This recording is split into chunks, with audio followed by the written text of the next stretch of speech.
I will never, ever get tired of our theme song. Hey everybody, what's going on? Hope you've had a safe and awesome what feels like month. Been a while. Last week we did the big part of our move. We're not all the way moved yet, but we're pretty close. I noticed some stuff is a little bit crooked on my wall, but I will say that went up first. Made sure I put that one up first.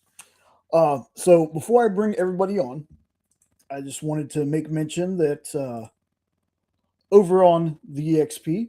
Right now, they're doing a live with. It looks like they have a guest. Um, Go check them out if you can. We are doing what Kyle has called Wounded Warrior Weeks, where a percentage of sales is going to go to different charities for our vets. And I'm going to put a couple links in the chat. Hey Dan, what's going on? One of them is for Mission 22. Then we have the Gary Sinise Foundation. And then the last one I'm going to put up here is the Wounded Warrior Project.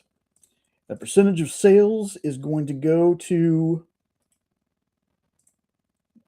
from the shows, is going to go to our vets. Now, for our non-sale shows, we're going to figure something out with those. But these links are just in case you want to go and donate directly to those causes. So, wanted to make sure I had that out. Sean, if you would, while I'm doing this, would you grab either the it's either a pre-save link for Bigfoot Knows Karate or the actual link to the Kickstarter so I can drop that in for Dan, please? There should be one up, I think. I thought I saw one. Also, folks, as always, make sure you check out our sister channel, Weirdos Podcast. Today, they had a March Madness Live that we are definitely going to talk about.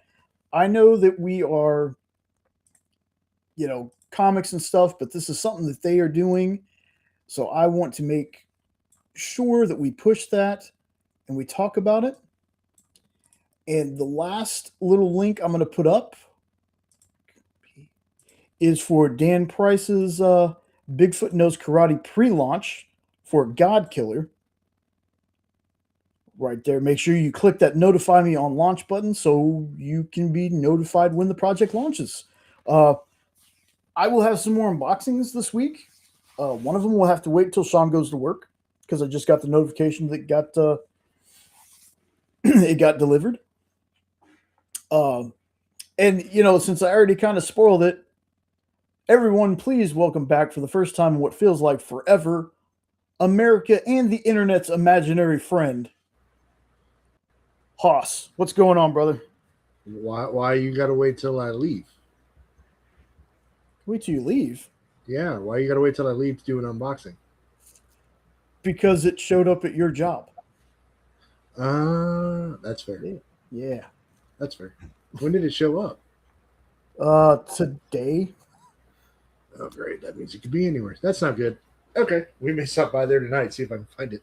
Okay. Anyways, so as I was telling folks backstage, I don't get personal too much on here, but I got a nice surprise this week. Jay knows what it was. For anybody who doesn't know, my dad has been battling some health issues for the last about 3 or 4 years.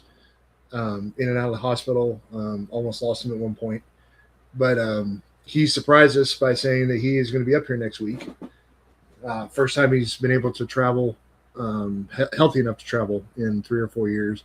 And honestly, the first time in probably 4 to 5 years that all of us will be able to have lunch and dinner together. So I've got that nice surprise coming. So I'm in a fan-freaking-tastic mood. So fantastic that I forgot to read the other 5 books that I marked down this week, which is all the really good DC number ones. So I'll be doing some reading later. That's for sure. I saw you read them at least. So I'm going to read the Batwoman, the Deathstroke, Lobo. I thought there was one other one. So there was like a new Titans or something like that. So yeah. I read the Deathstroke. Like, I knew you were going to read that one. Yeah, literally right before the show. You know what I didn't read because I read Deathstroke and another book? I forgot to read Curse of Cleaver County #2 to talk about that on the show tonight. Damn I you, did Jay. I did that unboxing the other day. I think I might actually try to do a little review on And it. what's going on, Dan? So, a little bit spoiler here, folks, for Bigfoot Knows Karate, real quick, since Dan is here. For anybody who doesn't know, that book has been consistently on our top list every year. We look forward to it every time they do the Kickstarter. It's literally a book. Every single issue gets crazier and crazier. Like I really didn't think that they could keep the story kind of as twisty as they have been, and yet every single issue still makes me go, "Holy shit!" So, Yeah. congrats to them on being able to keep me on my toes like that. So, looking forward to what #4 brings and all that stuff. So please click that link so that you can be notified on launch. And I'm sure there's a catch-up tier, possibly doing a trade at some point. So No, Preston, what's going on, boss? No, super didn't read Batwoman. Yeah, but going all the way back. So what happened was when Sean and I could do Kickstarter corners more consistently, we would just randomly scroll through Kickstarter comics. And it came down between what was the something like Space Orangutan or something like that? Or it's like Space Sasquatch or something like that. There you go. Something like it still looked really cool, but we saw Bigfoot Knows Karate and we were both like, let's go for that one. Yeah. And we were reading the PDF together on the TV, and we got to a certain part of that book, and then every single page after that, we were just like, holy shit, the whole time. Yeah. And we told Dan, this is something great. This is going to be something great. The twist in it was awesome. So yeah, really excited to keep up with the story. I am about an issue behind. I do have the issue, but I've been slacking, Dan, so I apologize on that. We got to see Dan when we went to Bedrock City. A few months ago now. But Speaking of, Dan, put in the chat what your next local con here to Houston is so we can come see you. Yeah, exactly. So we talked about them earlier. I told y'all that they had a live. Let's bring on the other hosts, not guest hosts, the other hosts of the Hydra Hangout. We're gonna do a little different this time. We're gonna start out with Mr. No, and then go to the weird one himself, Eddie Von B. Hey, Hydra! What's up, guys? So did you plan it to where the ones were on one side of the screen and then you guys are on the other? Because the imaginary one and the weird one are on the same side of the screen. Wasn't planned, but you gotta be the one to be over here. Yeah. Well, how is there one then? There's two of you. He's weird, and I'm imaginary. But there can be only one. All right, Duncan McLeod of the Clan McLeod. So, guys, tell the chat who hadn't had a chance to watch it what y'all did today, because I was very surprised when I saw it and hopped in the chat. So, well, started off it was a friendly, little competition, and then it just went south after a little while and turned into a loss for old St. Louis. Whatever. Yeah, we did a little watch party. We started off strong though. It was a good start for a little bit. Yeah, well, I mean, it was a good game overall, but they definitely started to get anxious. The more the game got, and they just started hurling the ball. They weren't even trying to actually make a shot. It was like, slow down. Did you see I put my necklace up there? No, I do now. I got it hanging from my banner. That's awesome. No, but no matter what the score was or who would have won, the bottom line is it was a hell of a lot of fun doing it together.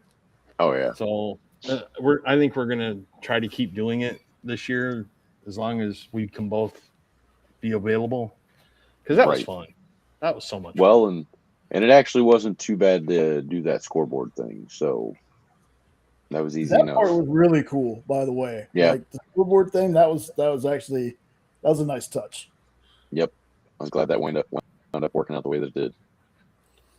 And Because then, at first, you can ask him, I was seeing, it's like, oh, man, I don't want it to look like this. This is like, it's fine. It's fine. It's fine. See, I'm like, oh, there it goes. I thought he had finally got it. found a website that was auto updating the score. Mhm. So I'm like, dude, it's not working. It's not working. And finally, he's like, I'm working on it.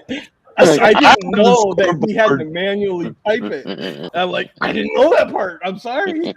Like, one man trying to figure out the time. I just see final. The game's not over yet. By the way, if I scream, I apologize because I'm cheating on y'all with the Red Wings game. Ah, Nice. Well, where's your bling, man? So there we go, Ed. Whenever the Red Wings, Yeah, and Red the, Wings bling for that. Well, I have some, but she didn't want to help twice. So I just left as is. You have met your limit for the day. Yes. yeah. You know, the one of the funnest things though, it's the silliest thing, but it was fun, is they went to take a break, and the break video that Nope made got me so good because it looked like, you know, the old DVD screensaver where I was waiting for it to touch the corner. It was fantastic. Like that was smart. Like the old videos to the real bar, smart. like, oh. Yeah. Be kind. Rewind, Jake.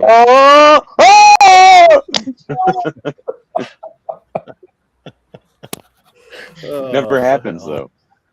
No. I think I've seen it once before, and I couldn't believe that I saw it. Right. Like one time, I've seen it, and That's when no one else is looking too, Yes. so you question yourself. You're like, yes, no one else seen that? yep, Nobody. yeah, definitely had that happen before. So yeah, that was really cool to see. Glad y'all got to do that. You know, I'm not a sports ball person. You know, go sports ball. But it was fun. Like the commentary and everything was really fun. So I hung out there until we left to go to the other place and clean up and pack some more stuff. But yeah, that was really cool. Hopefully y'all get to do more. And guess what, Jay? I made the thumbnail this time. It's a nice thumbnail. I'm getting smart. You're doing great. He's a fart smeller. Yeah. Yes, I'm a fat smeller. Of course.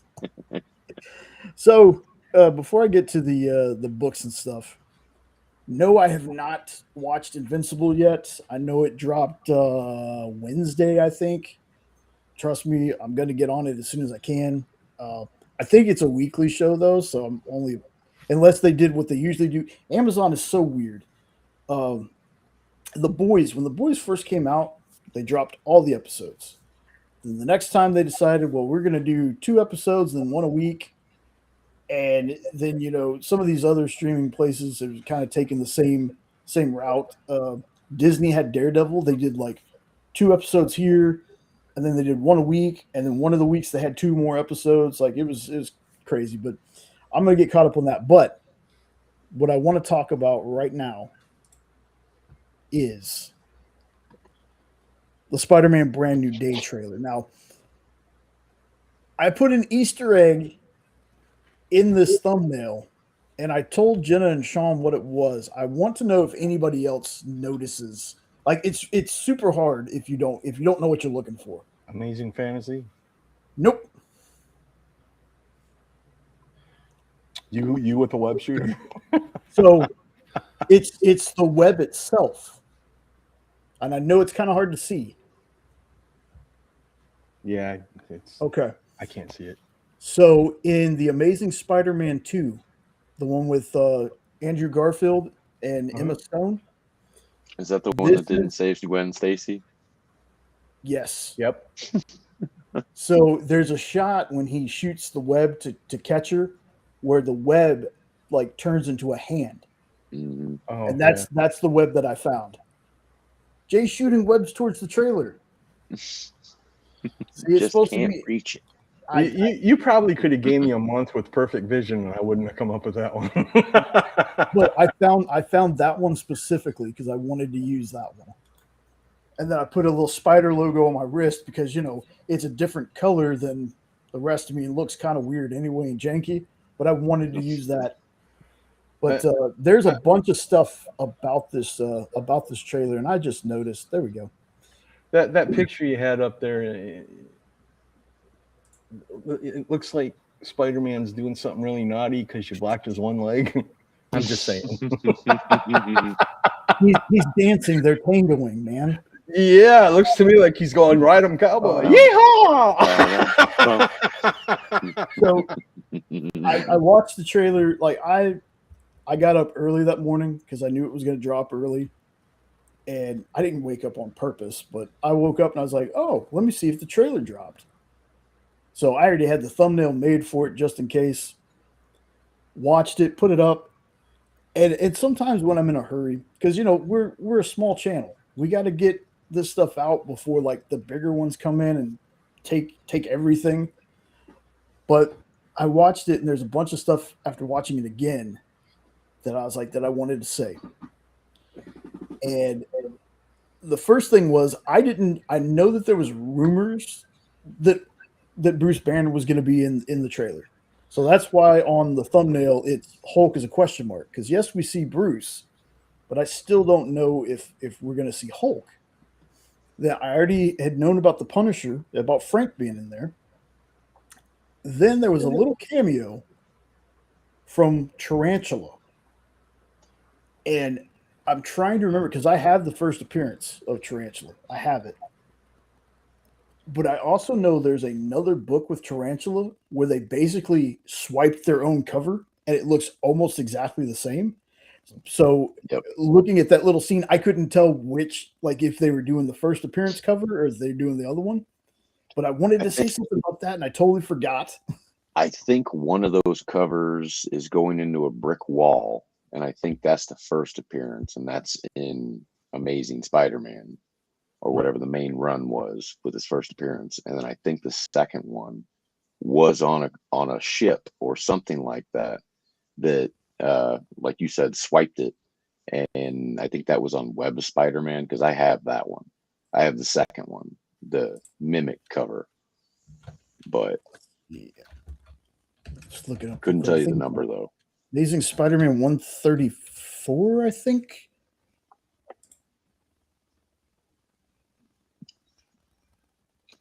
Okay, actually, we kind of had that a little backwards.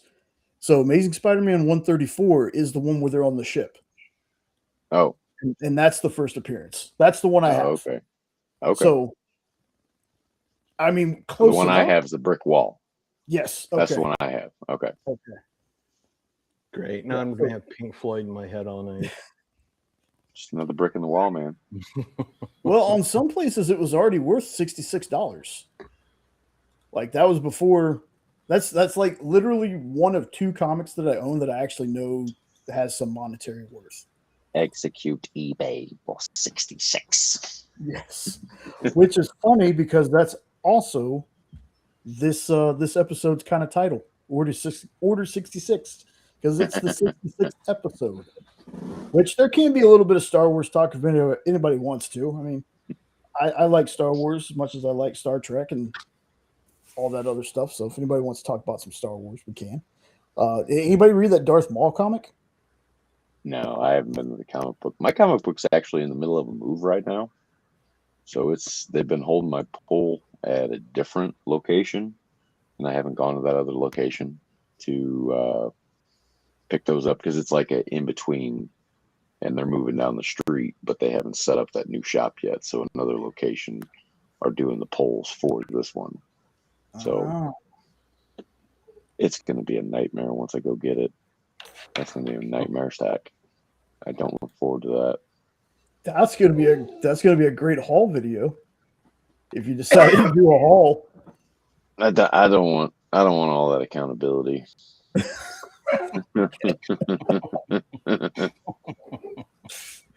Okay. Like, you get how much each week? Yeah, it's a problem. Well, you know. Some say problem, some say I wish. Well, when you want to wish get a I had. camper, Yeah, it's a problem. wish I had Nope's pull list. Jesus. Um, but anyway, yeah. So there was that. I'm gonna just go ahead and say my thoughts on the trailer as a whole. For me, really enjoyed it. Really hyped for it. Um, I am the weird person that I rank. I don't like saying rank movies, but mine goes 3, 2, 1 with this. And I think this one being that continuation of 3 where nobody knows who Peter Parker is anymore and he's broke. And look, I'm not a person that wants the Parker luck all the time. I don't want Peter to be broken and beaten down all the time. But it's a nice change of pace to see him actually starting like how he did in the comics, where he was a broke person living by himself in New York and he was a superhero. And, you know, you always have this vision in your head that superheroes have got to be rich. Well, when you have a secret identity like Peter, no, that's not the case at all. But I like the only thing I wish they would have done. I like the suit that he has in this one. I wish they would have kept that one that he made at the end of No Way Home, because that blue and red was fantastic. That shiny blue, really dug that. But didn't he have that at one point in the trailer though? I don't remember seeing it. I thought I seen it in the trailer in just a certain part, but it could have just been a quick glance and my brain when he filling first in blanks. falls off the building, it looks like it could be, but I don't think it is. Okay, and I think that's a scene that I'm thinking of too, because it was a lighter blue. Yeah, I hope so, because that one he had at the end of No Way Home was perfection. Oh, it was so good. And you know, a lot of people say, "Well, you probably only like 3 because of nostalgia." And I'm like, "No, you could have taken all the cameos out of there, and it's the fact that that felt like his origin story is why I liked it so much." And the fact that they flipped it on its head and it's May that dies, and you know, it's him having to start from the ground up. There's a lot of people saying that guy that MJ is talking to is Paul. I don't know anything about that character. I just know he's universally hated in the comics. Apparently, they had some guy named Paul that was with MJ for the longest time. But I'm not a humongous MJ stan. I am more of a Gwen, teetering on Felicia, but more of a Gwen person myself. I've always liked Gwen Stacy. There's been, you know, some scuttlebutt, if you will, that when he falls out of the cocoon, that's another hero grabbing him. I think he's getting organic webs. I think that's what that was, because there's a split second in that trailer where you see his hand do this. And I'm like, I think they did this, so now he's got organic webs. Doesn't have to rely on the web shooters anymore. So I've talked about this one enough. Anybody want to go next? Tell me your thoughts, any predictions or anything like that. So what if the suit that we're seeing in the preview that we're kind of chalking up as we think it's new? What if that is a new suit? However, because you can tell in the trailer that obviously time has passed and quite a bit of it. So what if in that time frame he had the old suit and it worked out? It got torn up in the process, whatever, some big fight, it's shredded, and this is the suit that he makes after that. And that's just what's predominantly in the rest of the movie, because he had to switch suits. And alternatively, to the organic webbing, they have been teasing that Silk might be a part of this whole story thing too, right? So what if she's the one catching him as the alternate character, not necessarily like it'd be Andrew Garfield or Toby, because they just did that. Yeah. But if they're trying to bring in Silk, that could be a possibility. And maybe that's why his powers start to act funny, because there's another person around that starts to affect his mutation, maybe. I don't know. Is it Silk, or is it Spider-Woman, Jessica Drew, that he has that weird, they're like super, when they get near each other, they're like super like into each other. There's one of those characters that's like that with him. I just can't remember if it's Jessica Drew or something. I'm not sure if it's Silk or not. I think Silk is supposed to be like got bit the same day as Peter, but I couldn't tell you much more than that. I haven't read any of that story, but I just heard that that could be a character that Sadie Sink might be playing alternatively to Jean Grey. Interesting. Preston's like, it's Silk.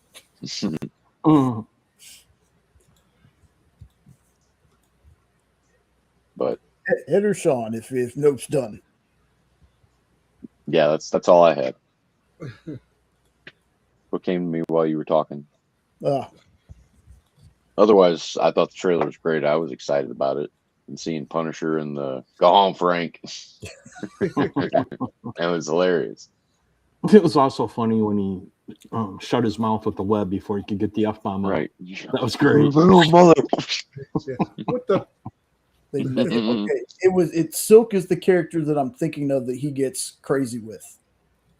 Okay. Because there's some kind of weird, I think you nailed it when you said they were bit, that you nailed it. So maybe that wasn't a cocoon. Maybe that was a combination of what they were doing on the road. I mean, that was him finally working his way out of it. Maybe. She's like pulling him back up because she's like, "You ain't done, buddy. Get back up here." Hey, where you going? Yeah, but I think when you said bit by the same spider, I think that's why they had that weird attraction to each other. I think that was the whole thing about it. I just remember that there was a character, and I'm definitely going to trust Preston on that, because my Spider-Man stuff is a couple of trades, and I used to read it in the Sunday Funnies, like in the comic section of the newspaper. Yeah, newspaper. Same here. Spider-Man stuff is the 90s. That's what I read. Triple B. And the 90s cartoon. Yeah, that was it. And the movies. So I have not really read any Spider-Man comics other than I think volume 1 of him and Deadpool, Isn't It Romantic? Yeah, that's a good one. Oh, the trailer was great. Like, it's funny how Sony just can't manage to match that energy. Yeah, like I'm with you on that, but at the same time, I think some of their stuff, much like when there was Fox, Fox Marvel, a lot of people judge it too harshly because it's not MCU proper. Like, again, Kraven wasn't that bad of a movie. It really wasn't. Kraven is one of those characters, for me, you could take him out of the Marvel universe and he could be anybody's villain. Like, to me, he doesn't feel like a Spider-Man has to be a necessity. No. That's honestly like that Spider-Man Predator comic from last year.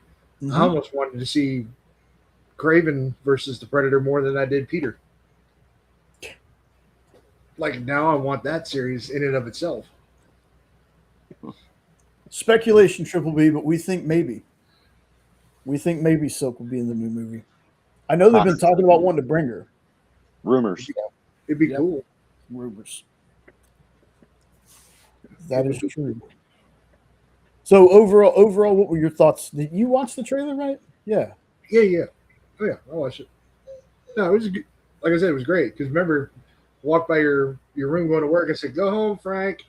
And at first, I was like, "What is he on?" And then I was like, oh yeah, Smoking the you're losing it, kid. What is he on about? crack.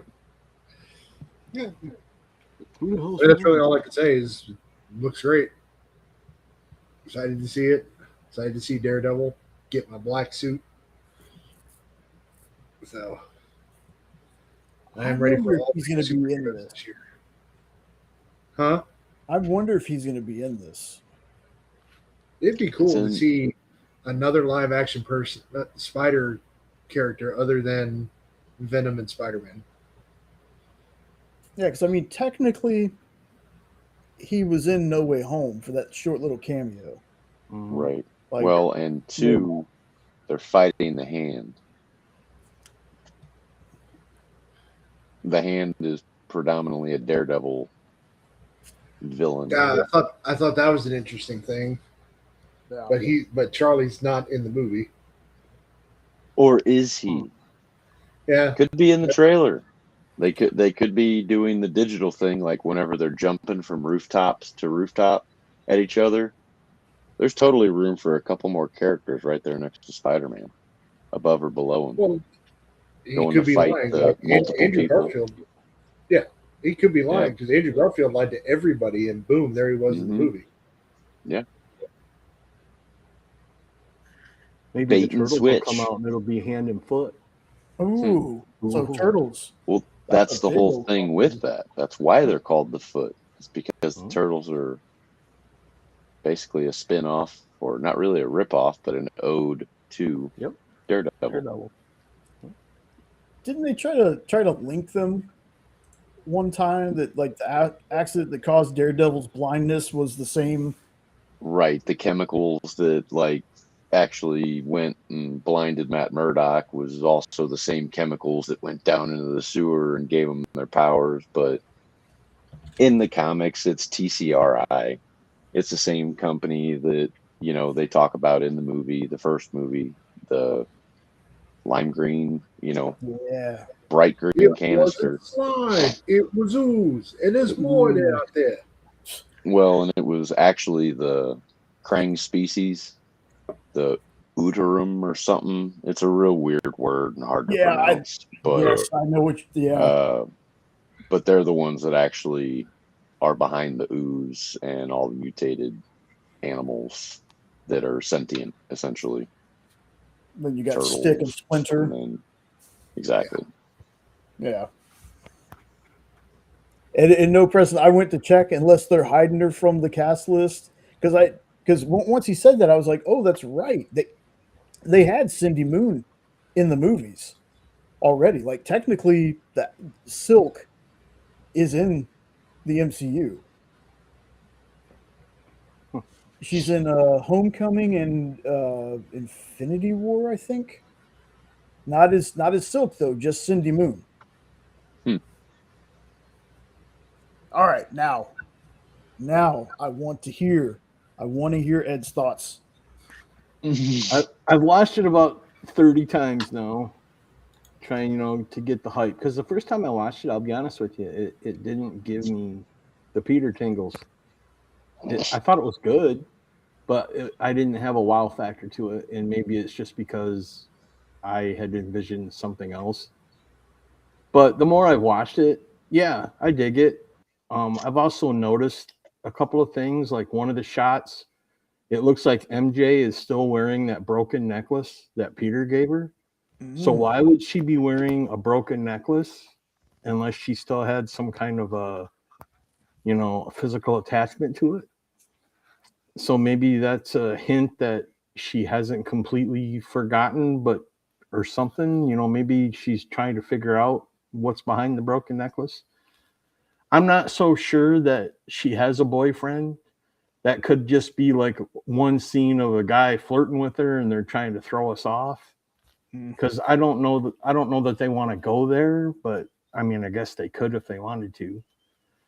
And the one scene where Spider-Man's eyes turn black, or Peter's eyes turn black, a lot of people are saying that that's Venom, but I'm thinking that's him turning into the Man Spider. And I'm wondering if they're going to have that and what that would look like. if they had 6-armed Peter turning into the giant spider dude. Because if you notice, basically Banner is playing the role of The lizard Connors? Lizard Connors. Because it was Connors that was helping him try to help the mutation figure it out. And now it looks like Banner's going to do it. And I liked how they said, they explicitly had Banner say, and your name was, so that he doesn't remember Peter. But I'm thinking when he turns into the Hulk, Hulk's going to know him. Because Hulk wasn't there when that happened, because he wouldn't come out. So those are some things I've been thinking about and speculating about. So after watching it so many times and thinking about it, and yeah, now I'm excited for it. I'm on Team Bet with that one, and I'm on your team with that one, brother. Okay. The Hulk thing. The Hulk thing is definitely I've always thought about. Well, technically, they're like they're literally, whatever, two different people. Uh-huh. So I was like, man, that's smart. And what about the people that were in space? Does it count for them too, or was it just people on Earth? The thing I'm the most curious about, we won't get an answer probably in this movie, is how did that affect Garfield and Maguire's part? Because when they return, could there be a Spider-Man 4 or an Amazing Spider-Man 3? To see how that affected them? Probably not, but I'm hoping for one maybe. Yeah. And the other thing that I really noticed is, wow, Tom Holland is becoming a young man. It's going to be very hard for him to keep acting like a goofy kid, because you can tell he's matured a lot. Yeah. His face, his hair, everything made him look, much older. And doesn't look like a scrawny little teenager either. No. And whenever he's caught himself or whatever, he's like, it's like, and I saw some more. I saw some more things that has me convinced that Ned's going to become the Hobgoblin eventually. Maybe not in this movie. In the trailer, but he's always been, he's in the trailer, and the fact that he always seems to have yellow and blue. And just, I could be way off base. I could be totally wrong. But I don't know. We'll see where it goes. Are you sure you're not just conditioned to see yellow and blue? No, I'm conditioned to see maize and blue. But yellow and blue, no. Oh, did I mention that we beat St. Louis? Oh, never mind. Sorry. Hey, did I mention that you're an asshole? That's already known. You don't need to mention that. Just wanted to remind you in case you forgot. Triple B could be a stunt double. I knew what you were trying to say, brother. Don't worry. I know autocorrect is a friend of no one, but yes, he's ripped like you. Or Ebus Riptide. Ebus. Is there also a hut head? Ebus Riptide. What's up, Triple B? It sounds like a D&D character. Phoebus Riptide. It sounds like Mushmouth trying to watch Beavis and Butthead. Phoebus. Yeah, and again, the craziest thing is this Spider-Man not only getting a fourth movie, but how many movies has this Spider-Man been in? Well, I also heard or read somewhere that this is a part of a new Spider-Man trilogy with Holland, which would make that 6 movies with him. If you don't count, Civil Wars and Endgame and all them, then there would be 9 or 10? Yeah. With the same Spider-Man? It's already at 6. Already at 6. Yeah. Mm-hmm. And he's also going to be in, he's going to be in Dune. Yeah. So he's going to be in a dozen by the time it's over, by the sounds of it, if not more, because he could appear as a guest on somebody else's movie. Oh, that's so cool. And that's what you get for casting somebody who's the proper age. Yep. They can literally just mature throughout this entire thing. Yeah. And, Tom, for me, I know there's a lot of people out there that, like with all fandoms, every time there's a recast of a character, people have their say. And mine was this. I I grew up on the older Spider-Man stuff, and then the movie happened with Tobey Maguire, and I love that movie. I think Spider-Man 2 is a fantastic movie.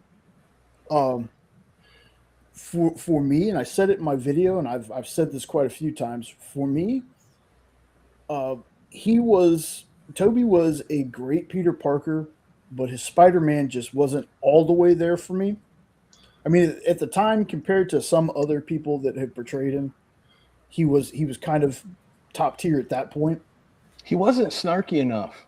Yeah, which brings me to Andrew Garfield. Andrew Garfield was an amazing, pun very much intended, Spider-Man, but his Peter Parker was way too cool for me. Like, I couldn't believe that that kid got picked on. Like, he would have been buddies with every person. Like, it just seems like he was just too cool to be Peter. Um, then we get to Tom, and my only issue with him is I didn't mind Tony giving him a little help, but there came a point where he felt like Iron Boy.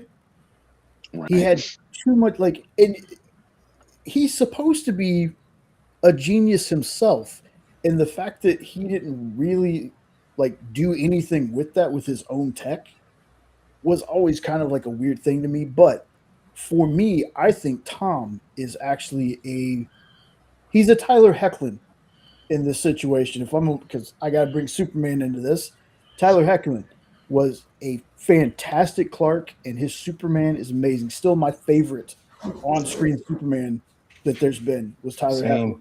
Same. Tom is Spider-Man like that to me, especially after the third movie. So, You know, I actually kind of dug the Tony Tech part because it kind of built up for him taking Tony's spot. Like, you know, when Happy smiled, when Peter was using the thing to make his new suit. Mhm. And that went along a lot with the Ultimate Spider-Man cartoon series that I really liked, because that was basically Shield and Tony training Peter to be a true hero. Ultimate Spider-Man was a fantastic cartoon, by the way. Absolutely. I love that cartoon. That cartoon is second only to the 90s Spider-Man cartoon. That thing is so comic accurate. I loved it. Jay, is that the one with the Deadpool episode I love? Yep. I gotcha. Oh, and then that 90s Spider-Man comic that they came out with recently. You liked that, didn't you, Eddie? Uh-huh. No, you didn't. You forgot it. Yeah. Trolling hard. And Preston, I 100% agree. If Tom ever gets to that point, I would love for them to bring Miles. I would love for them to. I mean, we've already had his uncle, and we had there was somebody who looked like it was going to be Miles. And I've always said, if for some reason with this weird deal that Sony and Marvel have, why they didn't do the Sony movies with Miles and make that an Ultimate Universe, unless there's some kind of thing where they can't use any version of a Spider-Man. Miles is an interesting character. Miles is a Spider-Man, but again, to sound like that guy, that get off my lawn guy, there's only one Spider-Man. Amen. Thank you. I love Miles. Like, don't get me wrong, but he is a Spider-Man. Peter will always be the Spider-Man. Yep. Now, granted, they didn't have to call him, Spin, like they do in that Spidey and His Amazing Friends show. They call him Spin in that. They could have given him a better name, like Arachnid. What did they call him at first? Like, tried to call him Arachnid or something like that. I think they tried to give him a different name at one point, but they just stuck with Spider-Man. This is fine. Don't get me wrong, I would love to see Miles show up eventually, but I want if they want to bring him in for the last movie Tom decides to do, because I mean, again, you cast a Spider-Man that was like in his real early 20s, and again, look at Hugh Jackman. Hugh Jackman's like what 60 something or whatever, and still it can still be Wolverine. Tom was Spider-Man for a long time, so My biggest concern, other than like you said, there's only one Spider-Man, is if they really do bring in Silk, how many times are they going to bring in a hero that has spider powers? That's going to get kind of overdone a little bit. my ultimate hope. Now, if they do the whole multiverse thing, then sure. Because of, and this is what gives me hope for this.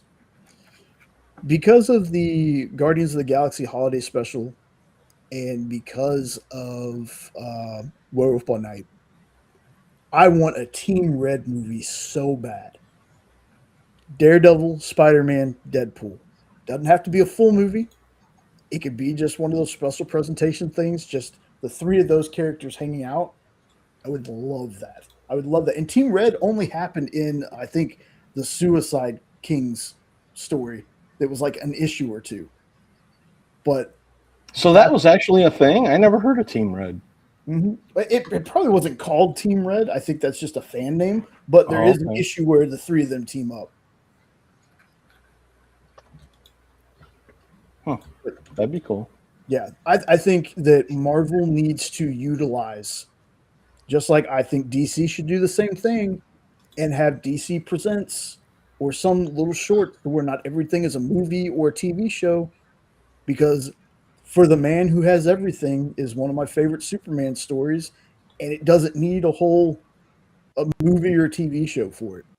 It could just be a DC Presents, or a Green Arrow story, like the cartoons that came when you get the cartoon movies, the DC animated movies. They come with a bunch of different cartoons on it. Sometimes, most of the time, and it's like the Spectre and like Green Arrow and stuff like that. Because Green Arrow's coming, y'all. I have no doubt Green Arrow is going to show up on the silver screen in this universe eventually. And I can't wait, because there was supposed to be a movie years ago called Supermax. And that was supposed to start off the DC universe. They were going to start with Green Arrow. Green Arrow is framed for a crime. He's thrown in a prison with a bunch of Z-list metahumans, and they help him escape. And I think that they did something else with it and then went with Superman with Brandon Routh. Kind of like they were going to do a Batman show about early young Bruce Wayne, and they turned that into Smallville instead. So I've been wanting something Green Arrow. My very first Green Arrow read is coming soon. I'm going to jump on the Absolute Green Arrow because I heard it's going to be a horror series, not show, sorry. And if it's horror related, I'm in. I'm going to give it a try and see if I like it, because I don't know anything about Green Arrow. So unlike Batman and Wonder Woman, I don't have any pre-knowledge. All I know is he's a guy with a weird beard that shoots the bow and arrow. I don't know much about him at all. But when I heard that was going to be a horror series, I'm like, okay, I'm going to jump on. I'm going to read that one. Yeah. I don't know when it comes out, but it's pretty soon, isn't it? April 27th is FOC. And then okay. So probably June. Comes out in May, I thought I saw. Because I answered this question last night, because so I was telling on Nancy's show, I was telling the folks in the chat about it, and Randy, or Round Guys, like most people know, like, Jay, I'm going to remind you to remind me about this Absolute Green Arrow. And last night he was like, I forgot to set a reminder to remind you to remind myself about that Absolute Green Arrow. And I was like, I'm going to look it up right now. So I'm not the only one that makes you send messages, huh? Yeah. It's okay. It's just asking me to remember something. Sometimes. Yeah, I'm really excited for that one. I want to know how that machete bow and arrow works. My goodness, calm down. Settle down. Shang-Chi, and I'll press real fast because you brought up Shang-Chi. I've been waiting for a sequel for that one for a while. Mm-hmm. Like it kind of feels like, hey, here's Shang-Chi. Here's this great movie where we finally get the Mandarin. May Finally. 20th. For Absolute Green Arrow. Yep. Awesome. Where's the It will be bought. Yes, it will. I'm gonna make an order to Third Eye for that one. Good. Put me on it too. I'll send you the money. Yep. But I've been waiting for a sequel to that for forever. Like I need to watch it again because it's been so long. I've almost forgotten most of the movie, and that's the thing that kind of stinks about some of this stuff, especially with the connected universe. Sometimes we're working towards Doomsday and all these other movies, and then movies like Shang-Chi kind of get like tossed to the wayside. It's like, man, it's been A while. 5 or 6 years before he's going to get a sequel. What I thought was great though about Shang-Chi is that movie can appeal to people that are not just like Marvel fans. Mm-hmm. It was a great just martial arts action flick. At the same time, even my dad really liked it, and that says a lot because he's not huge into the Marvel stuff, but like for him, Captain America and Thor were his favorite movies. Yeah, my dad loved the Thor movies. Thor: The Dark World, one of the most underrated Marvel movies, period. I still like it. I don't. Again, it feels like forced hate on some of that. Love and Thunder can't say nothing to help it. Sorry, can't help you with that one. You can scream like a goat. Oh no. Well, the other thing that's interesting that they did with Shang-Chi was the 10 rings aren't actual rings. And see, the Mandarin that I'm used to, that I grew up with, was in the Iron Man cartoon, the green dude that had the rings. Yep. Uh-huh. That's why I was a little upset. I've Kevin Feige, you magnificent bastard, you've turned me around on him. But when they had Ben Kingsley as the Turn you Mandarin, around on the Yeah. rings. on the ring, See oh, what there you you go. did. Nope, got it. I was mad the first time I watched Iron Man 3 and that reveal came. I was so mad. I was pissed. I wasn't mad. Yeah. I was pissed. I'm an actor. Trevor. Yeah. He was a perfect My name Mandarin. is Trevor. Yeah. I'm an actor. But then Kevin Feige was like, "Oh, you don't like this character? It's just a gag. It's just a gag. We're gonna quadruple down on it. You're gonna love this guy by the end." Now, I haven't watched Wonder Man yet, but seeing him in other movies, they did that. They retconned with the 10 Rings, "Hail to the King," the little short that MCU movies used to do. They used to do those little shorts, like On the Way to Thor's Hammer and all that other stuff. So they retconned to where there was a real 10 Rings. There was a real, well, I mean, 10 Rings was in Ant-Man and Wasp too. But there was a real Mandarin. So they retconned that part. She's standing in my door. So I ended up liking Trevor. I really liked the Mandarin that they did in Shang-Chi. See, I haven't seen Shang-Chi yet.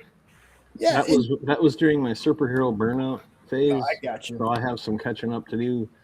But did they tie up the loose end with the 10 rings? Because in Iron Man 1, they talk about the 10 rings with that terrorist group that's holding Tony. So you have the 10 rings in that. And then throughout the other movies, like in Ant-Man, or the first Ant-Man movie, you see a dude from the 10 rings. The 10 rings is in Shang-Chi. I heard that. But that movie, if you take the Marvel branding off of it, you change character names because they're bracelets instead of actual like rings, they're bracelets. That could have been any like magical kung fu movie, like a Stephen Chow movie, like Kung Fu Hustle. It could not, obviously not like that, but in that vein of like magical kung fu movies, You're hitting right. yeah, you can enjoy it just the same without it being a Marvel movie. Kung Fu Panda. Kung Fu Panda. Beverly Hills Ninja. Speaking of Kung Fu Panda, I gotta show Yeah. that thing off when I get everything set up. I finally found a post at you. Oh, I thought you were going to Finally. say I when you was- start doing martial arts. Speaking of Kung He Fu did as a Pandas, He did as a kid. Oh, I And did we martial haven't talked about it. We haven't talked about it. Sean, please talk about your badass father for just a second. Well, no, to Nope's thing though, I did do martial arts for 6 years as a kid. Actually, my dad is a Hall of Fame martial artist. So, hell yeah. and then my brother could be, but he keeps refusing the invite. Yeah. Do you have any sisters? I have a sister-in-law. I was And just wondering what it would be like to for a guy to date someone whose dad is a kung fu champion. But if you don't have any sisters, I guess he didn't have to deal with it. Was it two different books or something like that, dude? Yeah, he's that. He's also in the Texas Martial Arts Museum that's here in Houston that I still have never actually gone to see his display at, and I need to. Papa he's there. Butler's a badass, dude. Oh, now is that karate, judo? He's multidiscipline. He started in the Okay. Chuck Norris system. He's done taekwondo, and he's trained with a longtime friend of his named Gary Lee. He does kind of like a Hawaiian style of kenpo. So he's done most of those. He's a 4th degree black belt. Oh, Papa Butler's a badass. He really is. And rest in peace, because we didn't say this earlier, and I forgot to say, rest in peace to Chuck Norris, y'all. I thought that was a freaking joke when I first heard about it. I had to right. look Waiting to read the Mhm. punchline. Yeah. Exactly. Oh, I was in shock because he just released that video last week for his birthday where he had just climbed some mountain in California to celebrate his birthday, and he was telling everybody that he was feeling great and da-da-da-da-da. Yeah, next thing So you know, when I first read it, I was like, what? yeah, and then he was in the hospital, and boom, next thing you know, you hear he passes away. I never did hear what happened, but I still haven't looked to see what's going on. All I know is now that we're going to be invaded by aliens because he is no longer here. That's true. That's true. And there's a couple of other famous folks. A lot of people may not know this unless you watched Buffy the Vampire Slayer, but Nicholas Brendan, who played Xander on that show, Yep. he passed away. Yeah. There was a director. that girl that was on that show died not too long ago, too. Yeah, didn't she? Michelle Trachtenberg. Yeah. Trachtenberg. That was actually a few years ago. No, or maybe I'm confused. I think Maybe it I knew thought it her was from longer House. ago, and it was only last year. I knew her from House MD. I never But- watched Buffy. But I knew her Was she on from there? Europe. Yeah, she Yeah. was on that one episode. she was the But I girl with the remember that tick. because I She was remember the her girl with the popping tick. up, and I was Yep. all sad. Yeah, that sucks. I know her from Eurotrip. Oh yeah, I forgot she was in Harriet I need the to watch. Spy. I so need to watch that Euro Yeah, Trip Euro was Trip. great. Mhm. Yeah.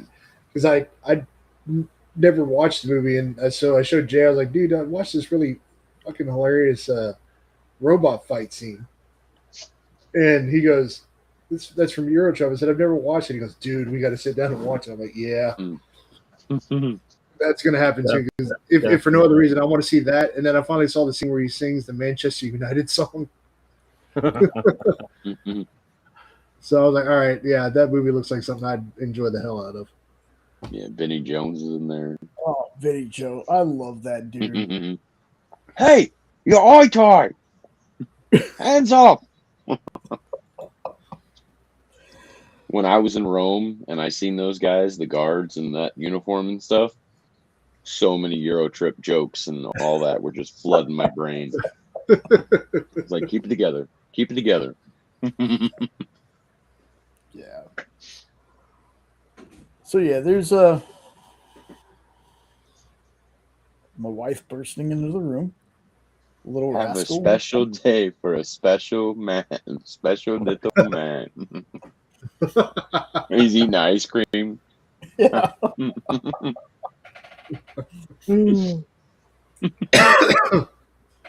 So speaking of things that are badass, I want to get into some of these books. Actually read 2 of the books on my list like right before the show, so those are still pretty fresh. But there's quite a few books on here that we both read, Sean and I, and there's some of these books that Ed and I read. Nope, hasn't read anything because he's 3D printing all the time. And programming Raspberry Pis now.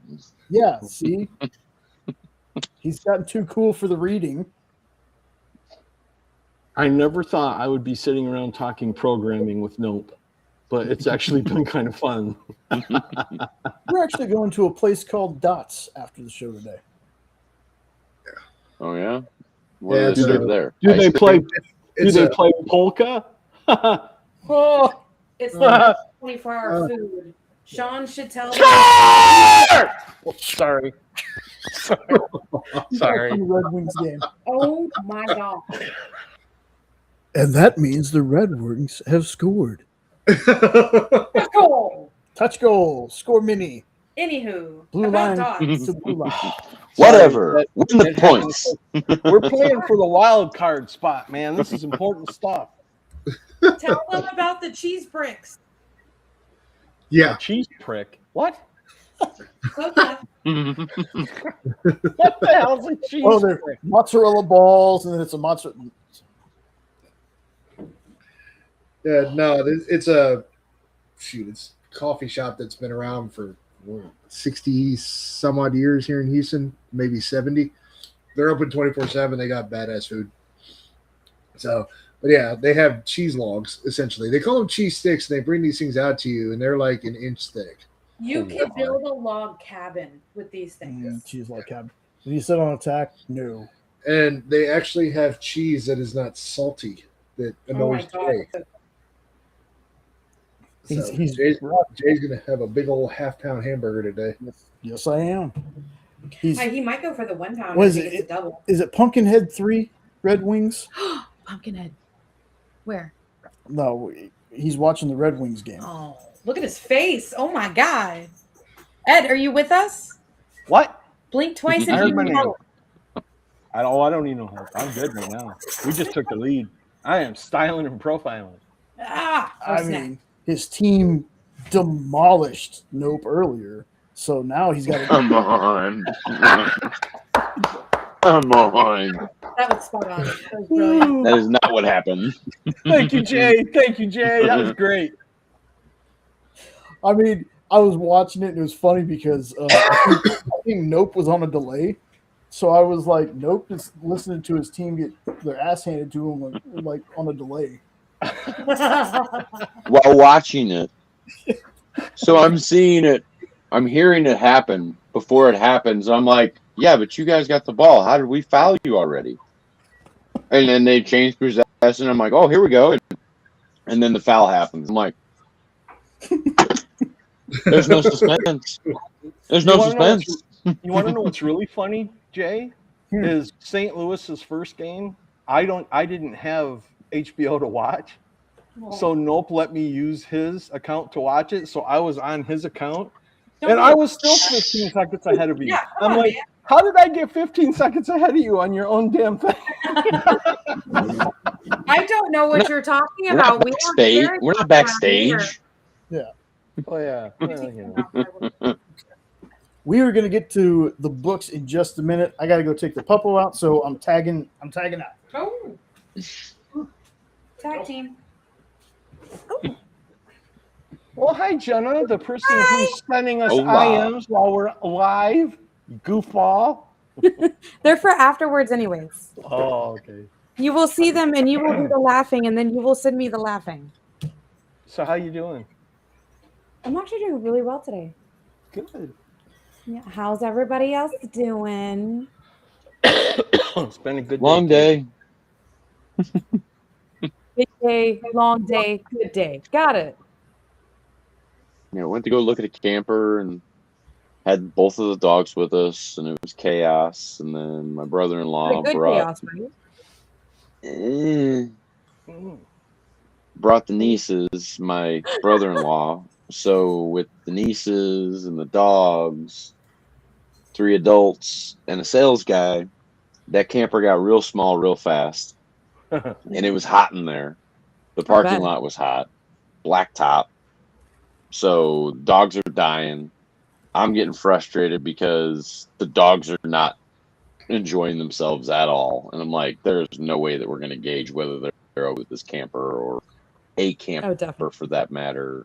But like, because all the sounds, like the stairs make a conk, conk, conk as you're, going to step up and down them. And then somebody, I think it was her, but either way, somebody wound up hitting those little handrail things that fold in. So Mhm. it smacked the side of the camper. The dog's like, "Oh, what was that? What's going on?" They're just Aw. trying to get out of there. So I'm like, "This was a horrible idea. Like, we shouldn't have left this. Like, well, let's bring the dogs. It was fun, but it would have been fine. I I think don't the know. dogs might have done better with it if it wasn't like in a parking lot. Right. Well, between that and there was also the next camper that was for sale was parked right next to it, and it had one of those slide outs on the side Ooh. right at the staircase. So there was enough room to walk up, but for a dog to go just straight in, it Mhm. wasn't really a thing. They had to like make a turn up to the stairs, and they were like, "I don't know what you want me to do here. I can't see these stairs. There's no back," because they have a problem Yeah. with depth perception. If they can't see the backs of stairs or something that they're stepping on, it just looks like there's nothing there to them, Yeah. because they're not looking down like that. Our Dogs dog are doesn't funny. because where we just moved to, there's 7 steps from the ground to like in on the porch. And he's like, I need to be on the wall. I can't walk up the stairs unless I'm on the wall. And then usually he needs like me or Jay behind him too. Because it's a solid platform, Yeah.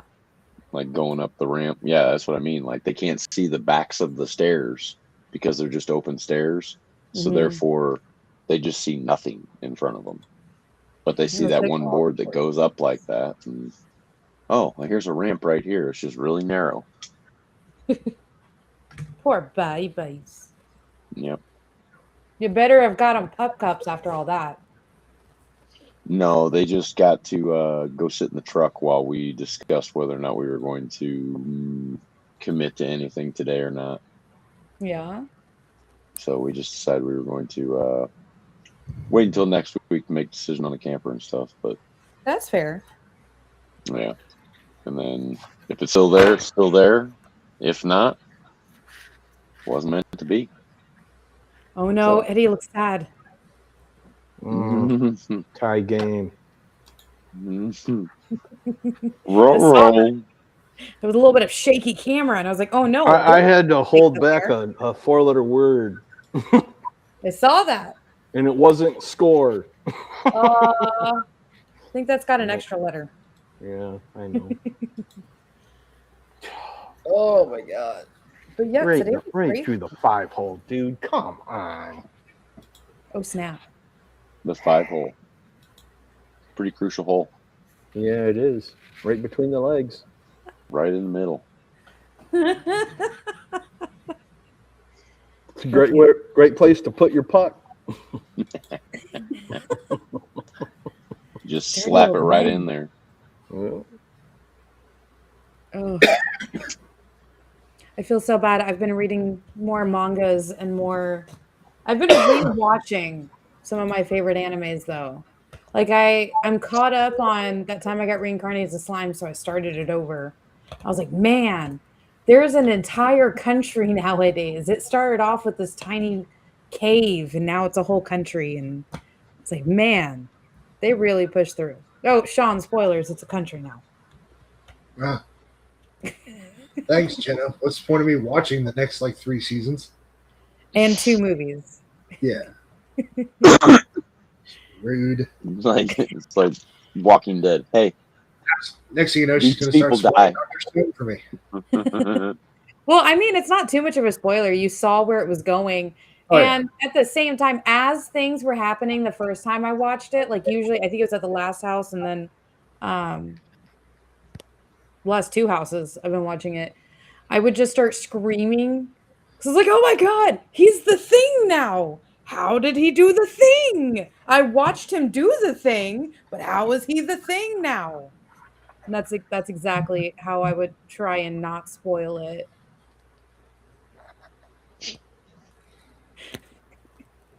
I'm trying really hard. I want to yell. Doing the thing. He did. He became a thing, but he had to do something that you would never think he would do to do it. But I mean, the people he did it to kind of deserved it. They deserved Because worse. they did a That's the thing. point. Because they did an even worse thing. Was it a giant-sized man thing? Or? One of them was, yeah.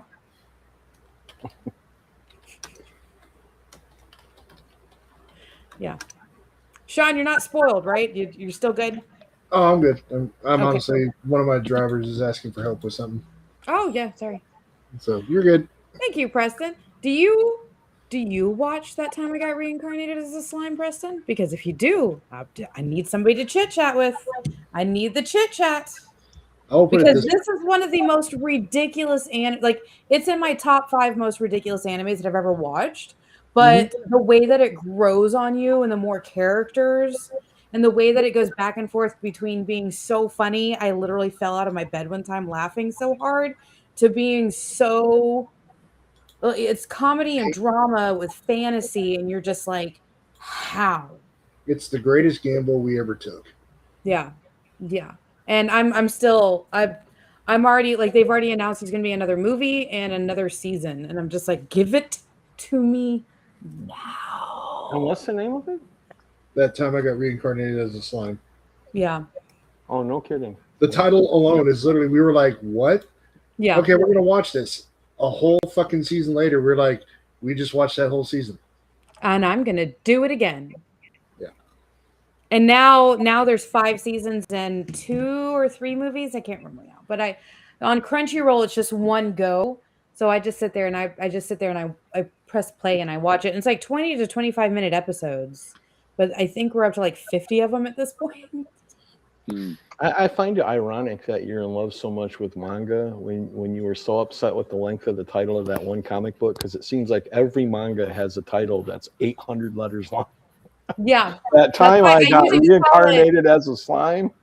What the hell is that? Hold on. There's this one title of a webtoon I'm reading. Hold on, Ned. You're going to love this one. Hold on. I ain't going nowhere. I gotta. No, please hold. My son watches it, so I catch parts of it. I get it. Yes. And then, of course, for some reason, Rimaru's really obsessed with staying in slime form, and all of his secretaries have huge tops, and he just, lays underneath of them. It's great. He's living. Ed, was that for the game or for what I said? No, it was the game. I'm sorry. No. Okay, hold on. I got to pull this up because I had to save it. Where are you? You have a camouflage militiaman behind you. Be careful. Sneaky. And he wears the House of L on his chest. Oh my gosh, where did it go? I was like, I have to save this one because Ed will just I can't. Like the title just, I literally saved. Can you go get my tablet? It's on my side table.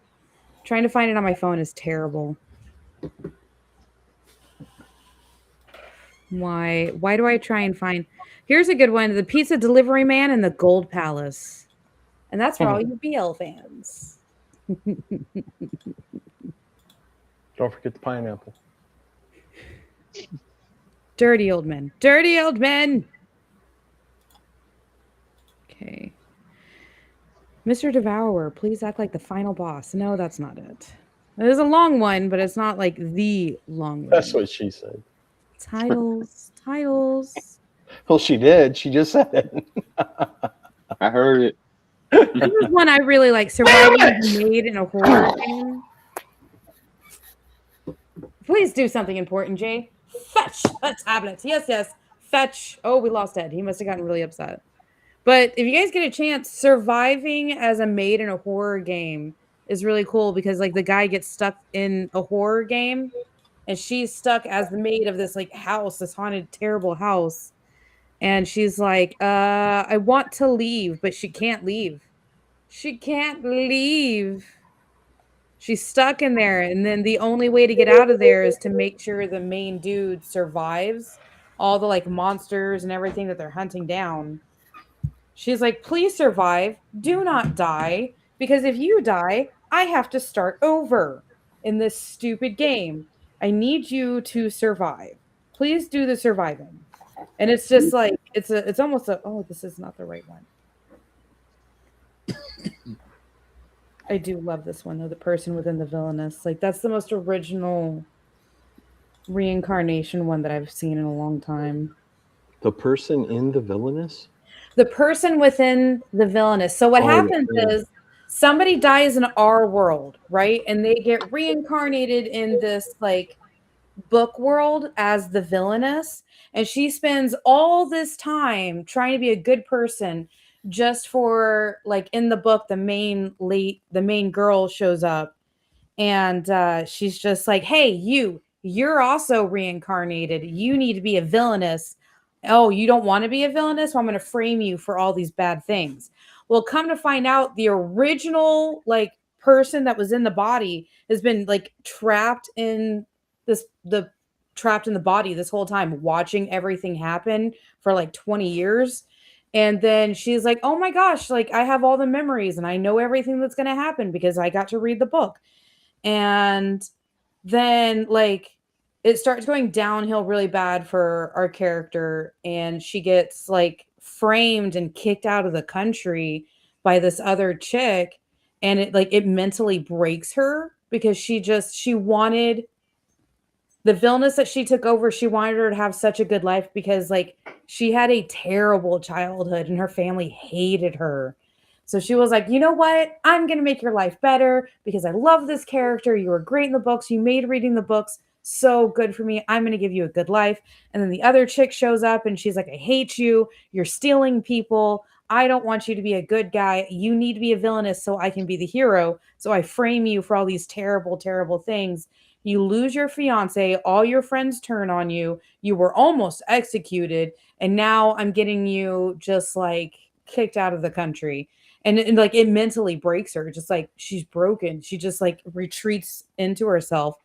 And the original villainess, like after watching all this happen, is like, ooh, now I'm in control of the body.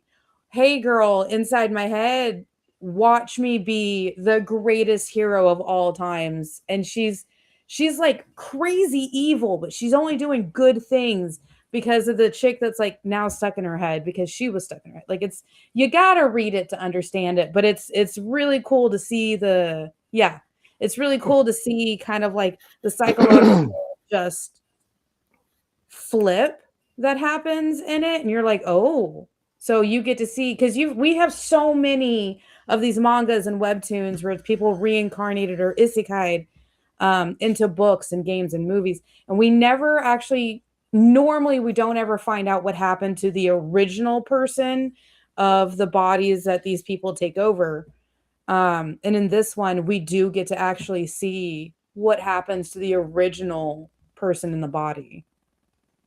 So I love it. It's really good. She goes and kills like 5 or 6 gods just because she doesn't want the main girl that showed up later to be a hero. So she goes and kills the gods that are supposed to like destroy the world. And she's like, well, now I just need to start a new country. And you're like, oh snap.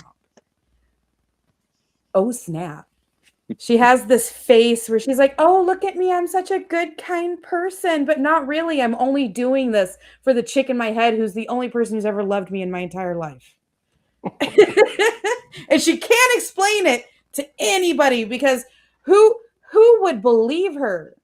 They're like, oh yeah, there was somebody else in control of your body for the first 18 to 20 years of your life, and now you're in control.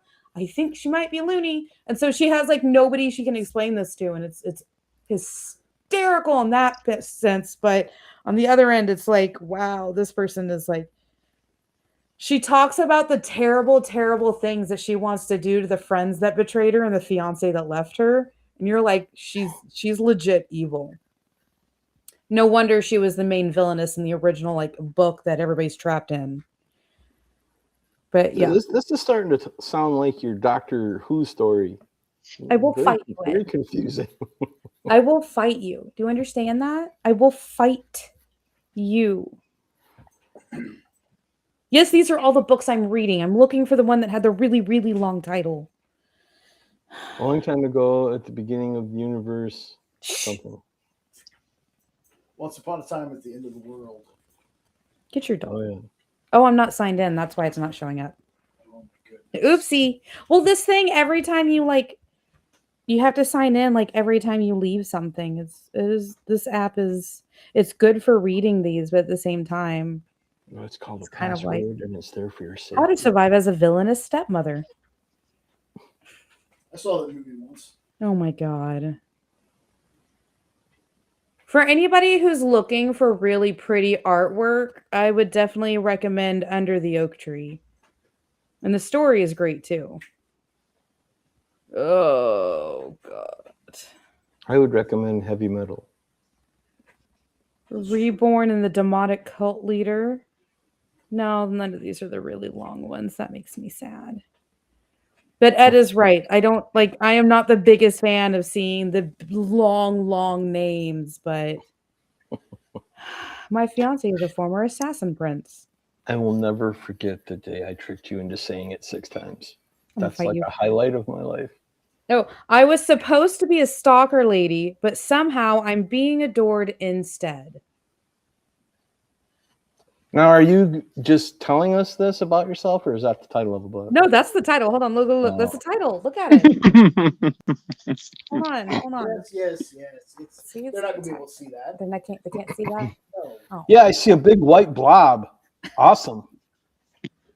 It was shiny. I can't show them those for sure. Manga half hour with Jenna. Yes. Manga Mania is running wild. Yeah, probably a little different than Beneath the Trees Where Nobody Sees, which that recently ended. Man, what a great series that was. Under the oak trees, They've but gotta do also another under the chapter, trees don't they? where nobody. Some of these titles I can't say on screen.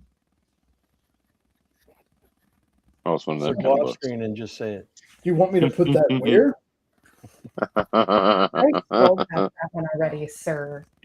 If you're going to try and frame me for bad things, actually read the real titles. They're worse than anything you can come up with. Set it down. Jenna, if a blackbird has black babies and a bluebird has blue babies, what bird has no babies? What? The swallow. Bada boom. You're welcome. Swallow. You're welcome. You need a special kind of Jesus that Yes, I I do. cannot help you with. You need Jesus from down the street with the taco cart. Okay? Taco cart. Now, by Street taco tacos, cart, are you talking about? Elotas. Oh no, Ed. Elotas, elotas are so good. Oh my God. Are you a cup elotas or are you on the cob elotas? Oh, I'm a fish taco guy. He just likes it. I like both. I feel like in the cup you get more. You don't eat the juice. cob. You know, Oh, you don't God, eat you the guys cob. are just- You guys are just opening too many doors for me. Yeah. We're not backstage. You got to stop. Ugh. You eat corn the long way. You need help. Pendejo. Ho! Oh! Suka. Oh wow. Oh. The Thundercats like their elotas. on the cob. Look at my suit, guys. That's okay. That's true. And he needs a plastic Jesus. He's a buddy Christ. My buddy Christ. I think. Wait. No, he winks. He winks. Yeah, you got to have the finger guns. Hold on, I can't. Look at that. It's not showing up on camera. You can't be the dude and buddy Christ at the same time. Yes, I can. No, I can do whatever I want. Let's talk a note. Oh, okay. Yes, he can. He can do whatever he wants. Has Jenna ever seen that photo that I sent you that I photoshopped? Didn't I send you that, Jay? You did send me that. I got it saved somewhere. And you've been hiding it from me? Yeah, it's too powerful. It is I power. am your wife. It's like that episode of Futurama with the actor that has to wear the bag. Oh, yeah. If I showed it to you, it'll take your soul. Jay, is it like the spice? I fight you. I am your wife. You were supposed to share these things with me. Yeah, it's somewhere. Did I just get you dope? I think you did. I mean, I was laughing, sure. Oh, I thought you spit some water out or something. It looked like No, I coughed. Oh, okay. I thought maybe I got you. I don't even have a drink. Ed can't get me tonight. Ha Ha Aha! Oh, Jesus. Ha Instant insanity. Ha ha ho. He is the name of the game and it's guaranteed to drive you out of your mind. Ah! Oh my God. Remember that one? Coming to take them away. I know. But for some reason, my brain went to the woodchuck. Oh. Yeah. How much wood would a woodchuck chuck? A woodchuck, If a woodchuck, all woodchuck- wood if a woodchuck could chuck wood. Chuck wood. It depends if it's a professional. They can do a lot of wood. There you go, Jenna. I sent it to the chat. Oh, no.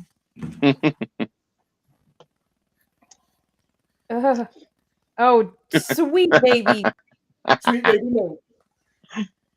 Yeah, pretty much. That's what I'm.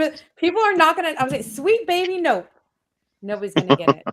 Has anybody ever heard me say the full thing before? Full thing of what? You're not. That's kind Sweet baby Jesus.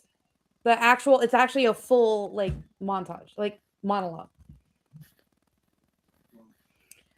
Dear sweet baby Jesus, who was born potty trained and never cried a day in his life. I'm not going to do the rest of it because then it gets really sacrilegious. I'll do it later. You got to make sure Sean's not asleep. Yeah, go check on him. He's muted, so I mean, he could be. You just see the. No, it's still here.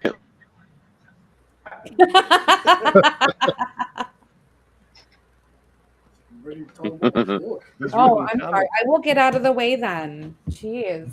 I'll go read my very inappropriate manga. Get in the kitchen where you belong. Oh, wow. I was shot her in ass the back down, didn't Yeah, it? now Look at I'm her. never gonna be. Now you're never going to talk about them books, are you? I was elected to lead, not to read. Number 3. And here's Number the three. lamentation of Number the 4. Now double it. Number 2. It's Now 4. double it. Number 4. Excellent choice. Excellent. Mhm. Kitchen. Do I look like a kitchen hoe? Don't ask questions like that with Ed. He's not paying attention. I was distracted. I didn't hear. See? Good. You got away with one, but don't try it again. Oh my God! You killed Nope. You bastard. Where'd you go? Them there fighting words, Ed. There you go, President. I said it for you. If you and I got in a fight, would it be a civil war or an uncivil war? Jeez. Yeah, there you go. And Ed for the score. That doesn't even make any sense. It didn't need to. It did its job. Yeah. Got under the skin. I see what nose you're scratching. I see. It's not even fair. I'm not even tan, and I spent like 5 hours in the sun today. It takes a little bit. Shut up. My cousin gets sunburnt in 30 minutes. I spend 5 hours in the sun, and I look exactly the same. Look at no My photo cousin- showing off. Yeah, exactly. This I is spent- this is my winter tan. But my cousins, like all of them, including and my sisters and brothers, everybody in my family, if they spend like 30 minutes outside, they don't even have to be in the sun, they can be in the shade. They have like second, third degree burns. It's ridiculous. But me, I was outside mowing the front yard, the backyard, working out in the yard, doing all kinds of yard work for 5 hours straight, and I'm the same color.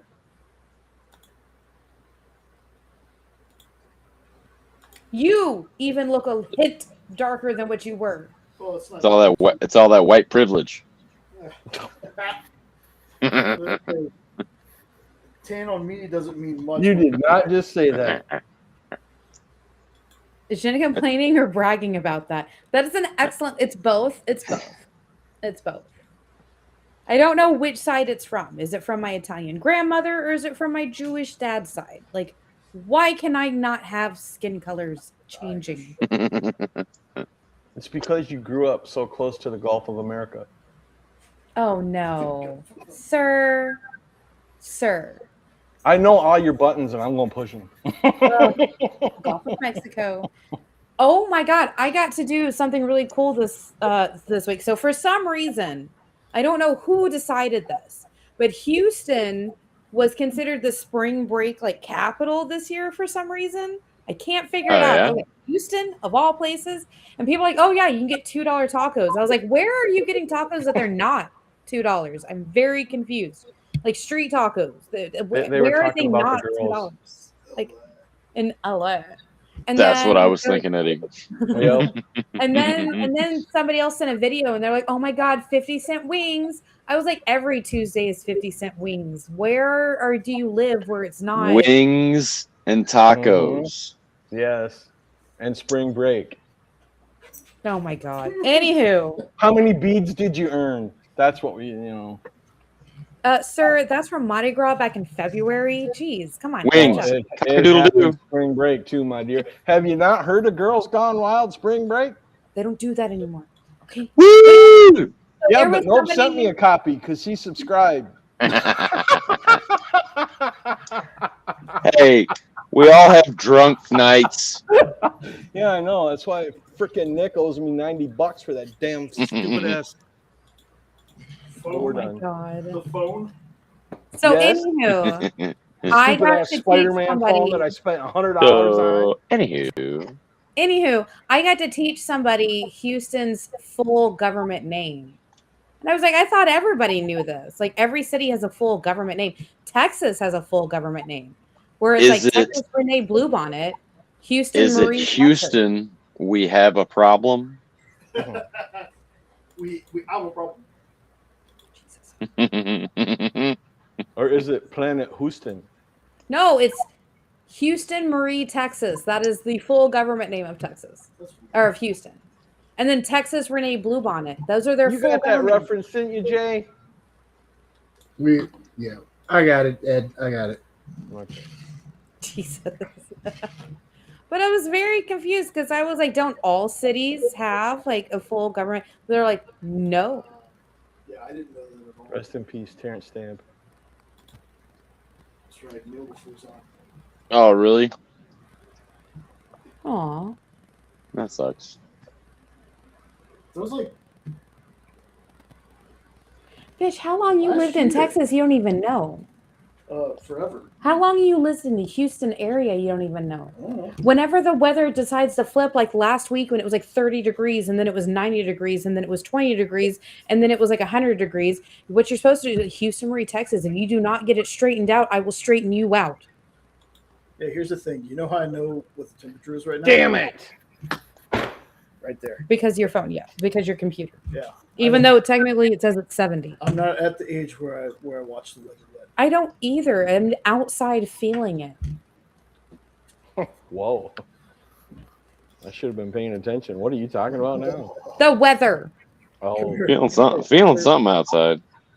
I'm done with Go hockey. They outside just and got I an feel empty it. netter to clinch it. So Somebody done. tell me what the heck happened? Why was it all of a sudden 30 degrees outside last week? What? It has never been that cold this late in the year. it's called a cold front. I don't like it. Okay, we Yeah. don't have it in March. We have it in the beginning of February, the end of January, and that is it. Somebody Dear, left their freezer door open. Well, that's just rude. That's what my grandma. We've already had 8 confirmed tornadoes in Michigan, and that don't happen in March either. So What is with this somehow March? we It's been swapped. crazy. Yeah, we've kind of swapped. What's even crazy is people were talking about all the tornadoes that we were getting too, and I'm like, what is happening? It's the end times. It's the I end. thought you were going to of do the End of the World, world and I don't even know it. And I was going to start singing it with you. Hey, it's the end of the world as we know it, and I feel fine. And I know because I just felt myself. 6 o'clock, 7 o'clock. Yeah. That's like Snow's Informer. Informer. Bam. A licky boom boom down. Yep. Flam. Detective man said Snow shot somebody down the lane. Father, when you went, wow. And then you got the Jim Carrey version, Imposter. I like that one better. Jim Carrey's just a delight. Never be another living color ever again. No. So anyway, Looks Like I gotta go take a dog break, so I'll be back. I thought you were Hey. going to say a dump, dude. I gotta go take a Drop break. a big one. The delay is real. Oh, Well, if you're going to take a dog break, I'm going to take one too, and I don't have a dog, but I will. oh be my back. lords. okay. So are we taking just a quick little mini? Yes. I gotta take a squat, sweetheart. Oh my I'll be gosh. back. Okay, well, since I'm safe, can you get me a drink? Yeah. Well, what I was about to do was, folks, we're going to take. I know it's weird. We're going to take a break, and we'll be back in just a few minutes. So hang tight.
And half of us are back. That's okay. Back in the video room. Back in the in. video room. Three quarters. Hey, there we go. Well, Well, we can start the books because no didn't read. Yeah, he can't okay. read. Go ahead. That's true. That's true. So, first up is one I'm excited to read. I have not read it yet because I was a big fan of the Red Band series of this. And the first one is The Punisher. So, yeah. And I haven't read the Red Band series, so I just went into this cold. But for anybody wondering who did read the Red Band series, this is a direct continuation from the Red Band thing. So Jay, you're going to find this hard to believe. This is the first Punisher comic I've ever read. What? Like solo Punisher. Good book. It was a really good book. For me, this was my introduction to the character Tombstone. So apparently Jay's a big fan of this. Yeah, I love Tombstone. Yeah, so looking forward to seeing what he's doing. It's a very interesting comic because I guess for anybody, this won't be a spoiler for anybody who's read the Red Man thing, but I guess something got screwed up in Frank's head. Oh, so, yeah. So you kind of get these interesting little psychotic episodes within his head, along with just him going through the story. The art in this book is utterly amazing. It really feeds into how dark and kind of, like I said, I don't know if psychotic is the word. I'm trying to think of the word to use for it, but it fits the mood.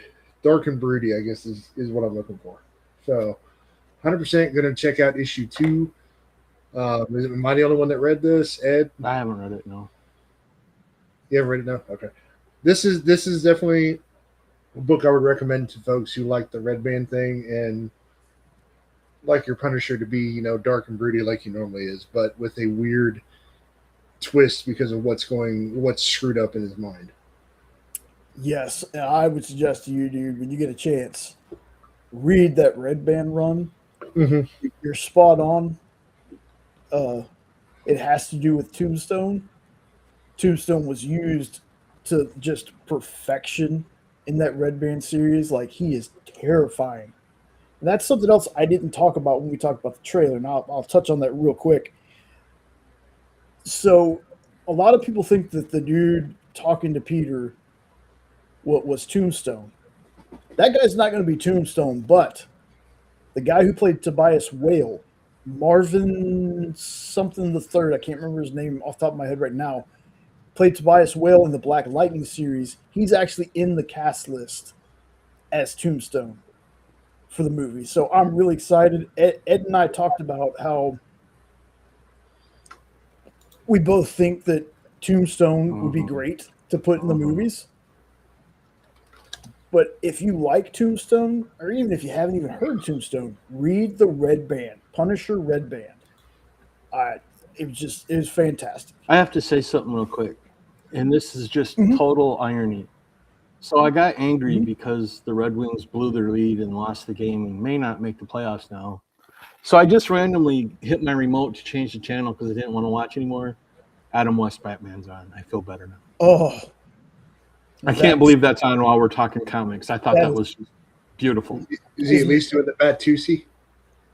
No, not that episode. Yeah, I'm definitely going to be reading this next. Like I said, the Red Band. There's the Red Band has a good tombstone in it. Yes. I'll check it out. Holy crap. Terrifying. I'll check it out. Does he look like Tombstone? Oh, yeah. Oh, cool. Oh, yeah. Cool. But, you know, I've had my only issue with Red Band stuff, and it's the weirdest thing for me, is if you're going to show the gore, because it does get very gory, very bloody, just make it like Max. Just unbleep the words. Like, I've never understood that. If you're going to go that hardcore with the violence, just don't give me the comic book squiggles. Just go ahead and make it like you did with Max. But outside of that, I will say this about Marvel: the last half of last year, the beginning of this year, they are putting out not their team books, but they've been putting out some great stuff. The Iron Man run that just started, both of those issues. I haven't checked to see if the third one was out yet. Both of those issues were great. The Zdarsky run of Cap has been amazing, and that Punisher run was great. So I can't wait to dive into this one. So next up, I think I did. What did I do? Night City, number 2. Remember this? I talked about this last time. Night City number 1. This is about a superhero that when he falls asleep, he's so powerful he creates an alternate dimension where he's just a regular guy. Well, his Lex Luthor that he almost kills in the beginning of the first issue finds a way to follow him into his dream state world where he can be hurt and ends up in this alternate reality is this hero's best friend. So this is getting super interesting. It's you would think it'd be a little difficult to kind of keep track of, like the time that they're in or the universe or whatever that they're in, but it's really cool to have a dude is invulnerable in the waking world, but once he can fall asleep in this alternate universe, he's just a regular dude. Can't fly. If he gets hurt there, it hurts him, and that's the only time he can be hurt, is if he gets hurt in this alternate dimension. So the supervillain being his best friend now in that alternate place, like the story definitely is getting more and more interesting. Like the first issue was very good, but yeah, this kind of a sleeper one for me. I really enjoy this so far. Hopefully they can stick the landing. And I don't think either one of you have probably read this one, huh? No, I want to read it now. The cover, I would have been like, yes. So now I've got to go find it and mark it and read it. Yeah. Now, this next one was actually one that the last show we did, Ed talked about, but I got to read it finally. And that is Nectar. This is one from Vault. I'm a fan of Vault.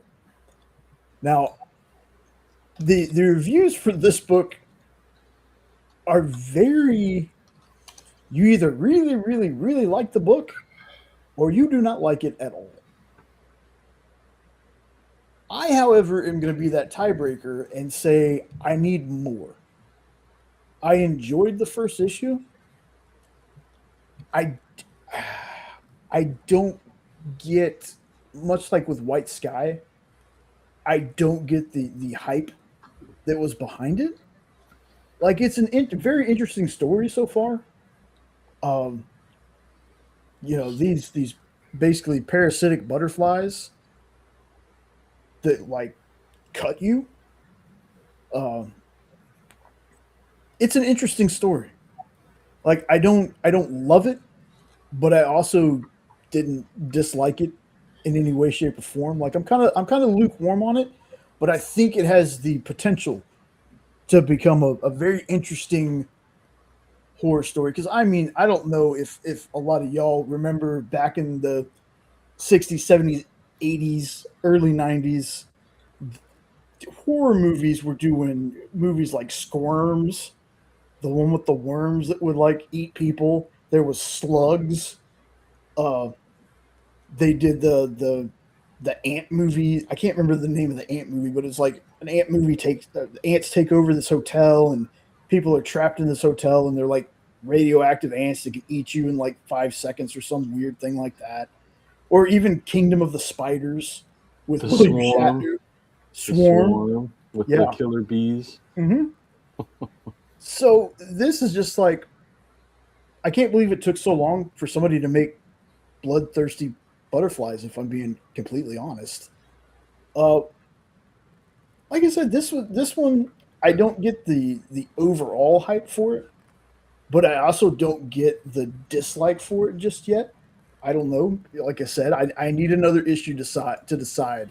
You want to know what a lot of the dislike of it is, in my opinion? Yeah. They had to pay so much money to get it because whoever's driving up the prices jacked up the prices. So when they had to pay $20 to get it, and they're like, this ain't a $20 book. Yeah. And I'm like, I agree, it's not a $20 book, but I liked it. I thought it was interesting, and Yeah. I liked the eerie tone. The whole tone of the book is like this eerie. You catch a disease from a bug and dance yourself to death. That's cool. That's different. It's new. I liked it. And I think the setting that it's in, the time for that sure. it's in, Yes. is kind of perfect for a story like this. Yep. 1800s Massachusetts. And Salem.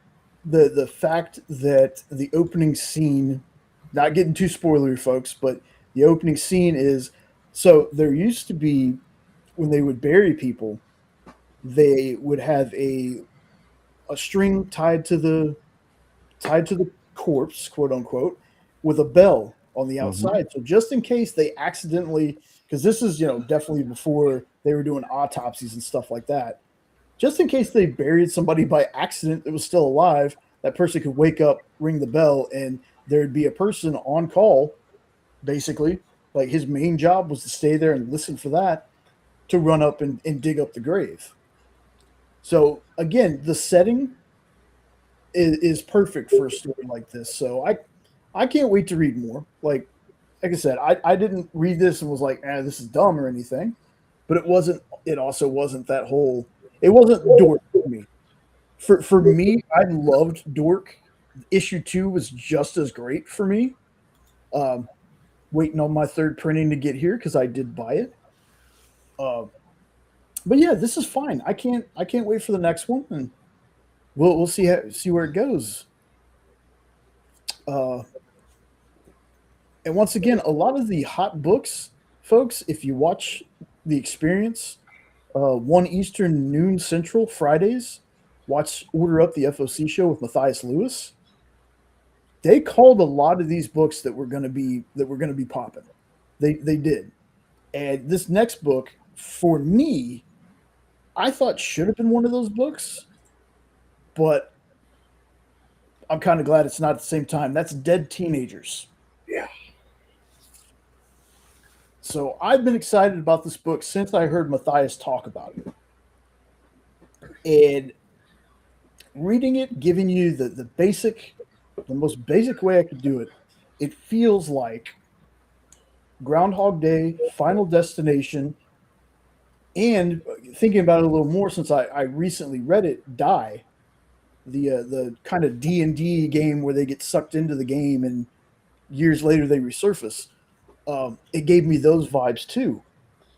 So what this is it's like 1997 is the opening date you get, and you have these kids, and you come to find out that they've been living this huge death event with different things that kill them, except for one person, like 8,000 times.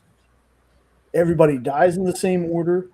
but like some are, this death is always gruesome. Sometimes they don't even make it. Like it's supposed to be set around prom, and sometimes they don't even make it to the prom. They get into like a car wreck, but one person always survives. The twist in this book is after 9,000 times, one thing is different. Something that happens is different, and they all wake up, and I feel like it's present day. So there's a whole thing that happens after these 9,000 times of being killed. There's this shift, and they're not stuck in 1997 anymore. They automatically wake up in present day. So that premise alone, like that first issue, that twist alone, has me super excited to see what they do with this one. It's definitely a horror plus a psychological kind of thing. Sean, you read this one too, right? Yep. Yeah, And I liked it just as much. Art fits the story. I haven't read a ton by Oni Press, but the few things that I've read have been kind of hit and miss, but this one is definitely a hit for me. I will say it took me a second when that shift happened, where whatever it was brought them to present day. Mm-hmm. It took me a minute to realize what was happening. I forget, there was a line in there that it's what clicked in my head. So I was like, oh, now we're at present day, and then they've got to figure out what it was that happened. And so I'm curious because I can't remember, maybe you can just tell me, the one person who never died that finally died, I guess, that and whatnot, if she made it. I can't remember if I saw her in the present day thing at the end. Yeah, I don't remember that either. I'm gonna have to reread to find that out. Yeah, I'll But definitely do this it. But this is a great book, folks. It's a little bit all over the place, but it's got its comedic elements, is what I'm looking to say. But some of the kills are epic too. Oh yeah. So I'd love that stuff. So it's a lot of fun if you're one of those people that likes watching, how many different ways you can kill somebody. Yes, because another thing it has a little spark of for Supernatural fans. If you watch Supernatural, Yes. there was an episode, I think it was called like Tuesday or something like that, and it's where Sam relives the same day and Dean always dies in different ways. That happens here. So it's not the same kind of death every time. It's a different death. It's a meteorite. It's a storm. It's all kinds of crazy, like kaiju almost. Like Yes. there's a bunch of weird things that happen, and the kids know it. They every time they die, it resets. So then they come back, and sometimes it takes a character a second because they come in saying stuff like apparently they said the first time it happened, and then they remember, oh crap, it's happening over again. And apparently it's been happening, like I said, I want to say the final count was almost 8,000 times. Yeah. So they've been through this scenario 8,000 times or something like that. Yep. And they took notes each time, or started taking notes and trying to figure out what little thing might change the outcome. And so when the thing finally happens, of course, we don't know what it is. Right. So that'll be the big thing. That I think, I thought for sure it was going to take a few issues for the loop to, for them to get out of the loop. No, I guess that was just, okay, here's the intro. Now the rest of the story actually begins. Yes. And that's the part of it that reminded me of Die. Because in Die, the kids are sucked into the game right at the start of the book. By the end of that issue, it's like 6 years later or something like that, they're spit back out. And then it flashes forward again like another 10 or 15 years. So that's where I kind of got the Die element from that. Ed, if you get a chance to read this, dude, read it and let us know what you think, because Okay. I think you'll dig it. You might not like it as much as us, but I think you might like it. That cover art has some serious Zombie Tramp vibes to it. Yeah, it does. That's the first thing I thought of when I saw it. That's why I asked you if it was an Ed book earlier, and you were like, maybe. It could be. Possibly. In fact, real To be quick. continued on the next episode. Yes. Dum-dum-dum. Let's see. This cover is Naomi Franquiz. I'm hoping I'm pronouncing that right. Got some nice covers. The one I should have grabbed, and I didn't think about it, is there's a Pretty Woman variant that just. Let me see if I can pop. Hold on. Let me see if I can pop it up here real fast so y'all can see it. Share screen. Oh yeah, I see it here. That's actually pretty good. That is definitely a Pretty Woman homage for Yeah. sure. It works though. It works with the vibe of that book. Is that a gerbil tail around his leg? Oh, never mind. Oh, the gerbil story. But yeah, super fun book. I think I deleted the picture by doing that. No, I didn't. Okay, cool. But yeah, this is a super fun one. You get a chance. I see that somebody else is back as well. If he gets a chance when he's done Raspberry Piing and 3D printing and whatnot, give it a shot. Doing any of that right now. No, I haven't checked this one out either. Yeah, it's a good time. The next one, I got it. Like, I thanked Nope for Sacrificers and Bug Wars. I got to thank Ed for this one. Devil on My Shoulder, issue number 4, the final issue of this chapter, maybe. Yep. My goodness, so I needed more, but this is a good ending too. I just need more because I enjoyed it. That was such a solid ending. Oh, I loved it. If they end it here, I'll be a little disappointed, but I'll also be happy because it had a good ending. When she's dragging the dude by the leg, and then the offer that was given to her at the end, I was like, yeah, there you go. That was great. And again, this is at least 2 of the team from Where Monsters Lie. Kyle Starks and Piotr Kowalski. I wonder if he has some rule on like 4 comics and done, 4 and done, 4 and done. Maybe, but it wasn't Where Monsters Lie 4-issue series each? Yep. Okay. And then what was that? Those Not Afraid. Those Not Afraid, yes. One. That was only 4 issues as well.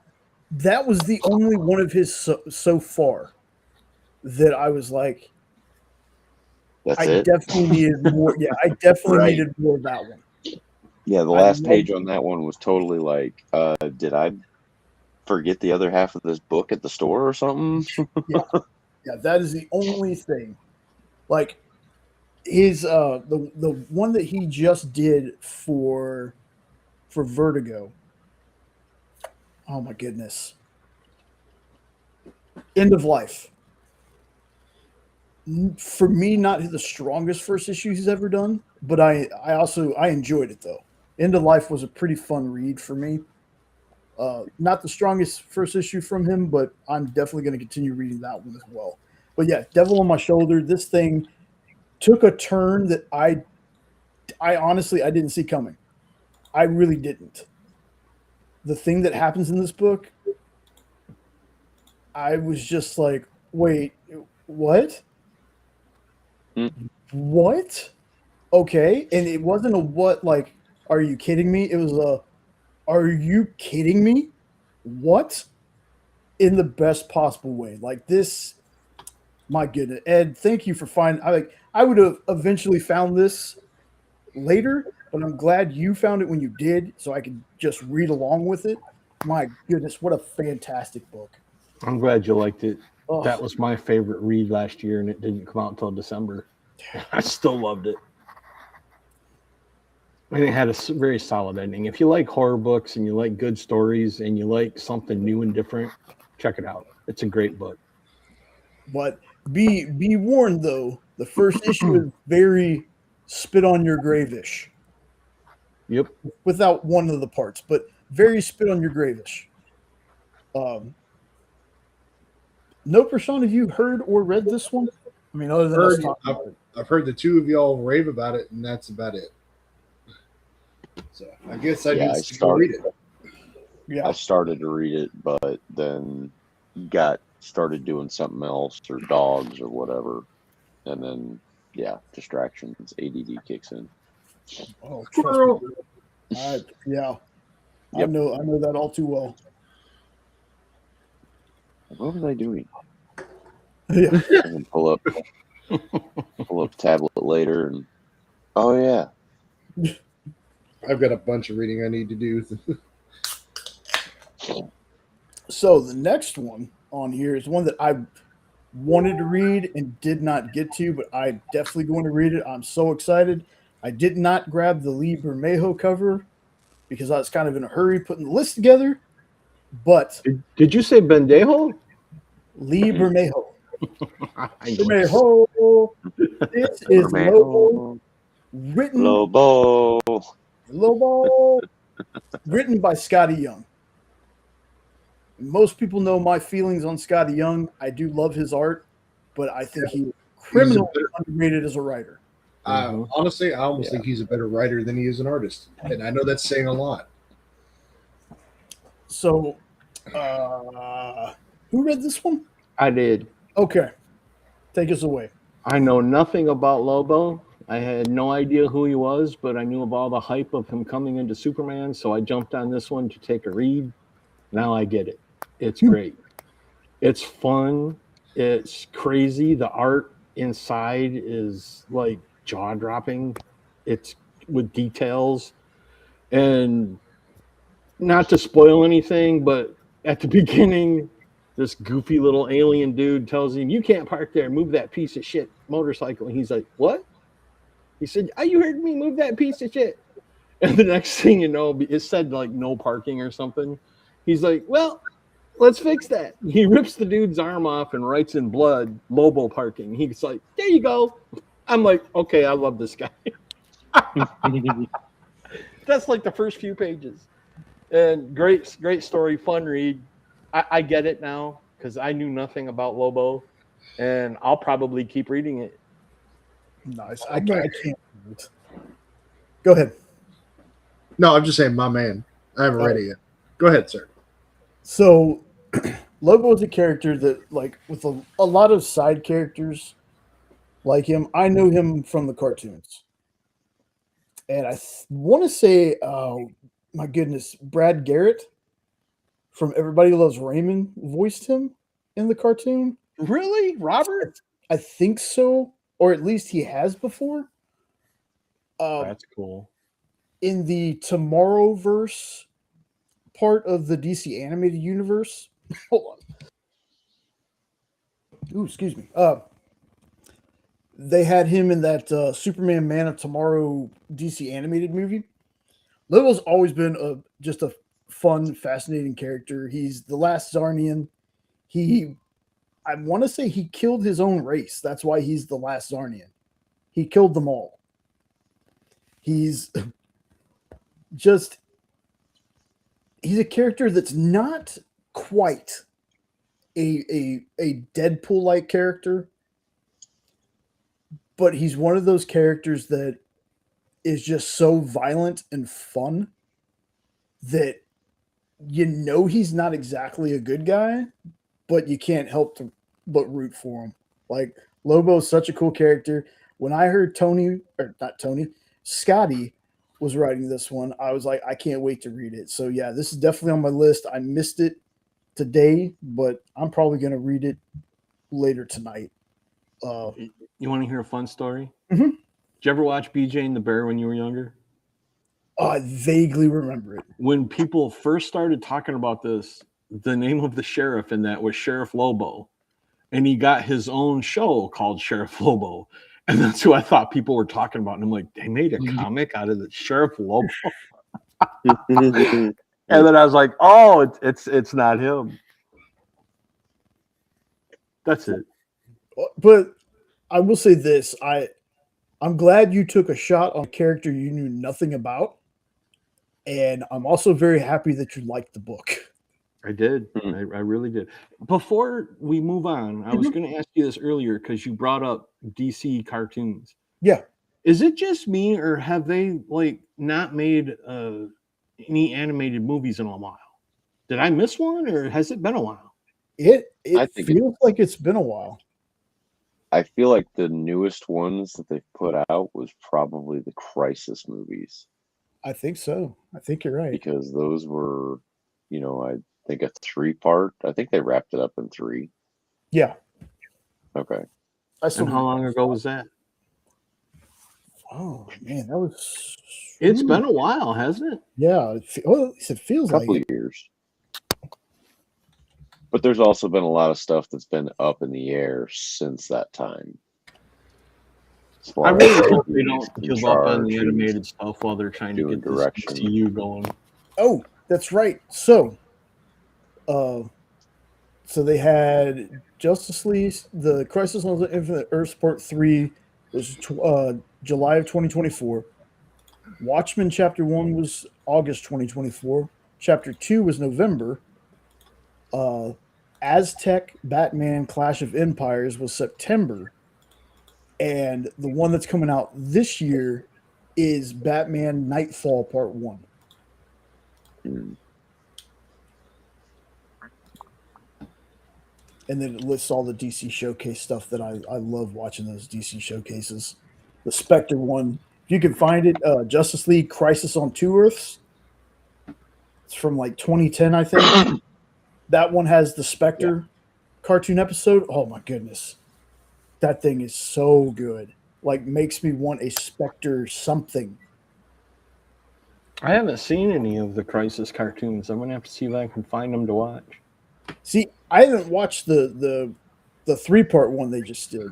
The one that I watched had like it was Crisis on Two Earths, which was had the crime syndicate in it. That's where you have James Woods as Owlman. You had Mark Harmon as Superman. So like good. big names. I've It was watched essentially the. Oh, I forgot what it's called. Anyway, sorry, Sean. No, you're good. Go ahead. I forgot what it was. No, I forgot what it was. I've watched 2/3 of the Crisis cartoon. I still need to watch the third one. Highly recommend it for anybody who wants to watch it. It is not exactly like the comic, but it is still really, really good. And as people like to say, it is a quintessential story in comic history. So if you don't want to take the time to read through the entire story, watch that then. There's a lot of them that I haven't watched. If I'm being honest, I think the last one that I saw in at least in the Tomorrowverse stuff was the Man of Tomorrow one. And I also like how in this, I'm looking at the wiki right now. In the released films, it has a section that says adapted from. And I really like that we're starting to push people towards the source material. I never noticed that the first couple of times I looked through this thing. So, like, we own a lot of them, but I didn't realize that there were so many. My goodness, like, I got a lot of these movies to catch up on. 20 years. Yeah, I got a lot of them to catch up on. So let's see. His boot kind of looks like it's a hat on a gorilla there.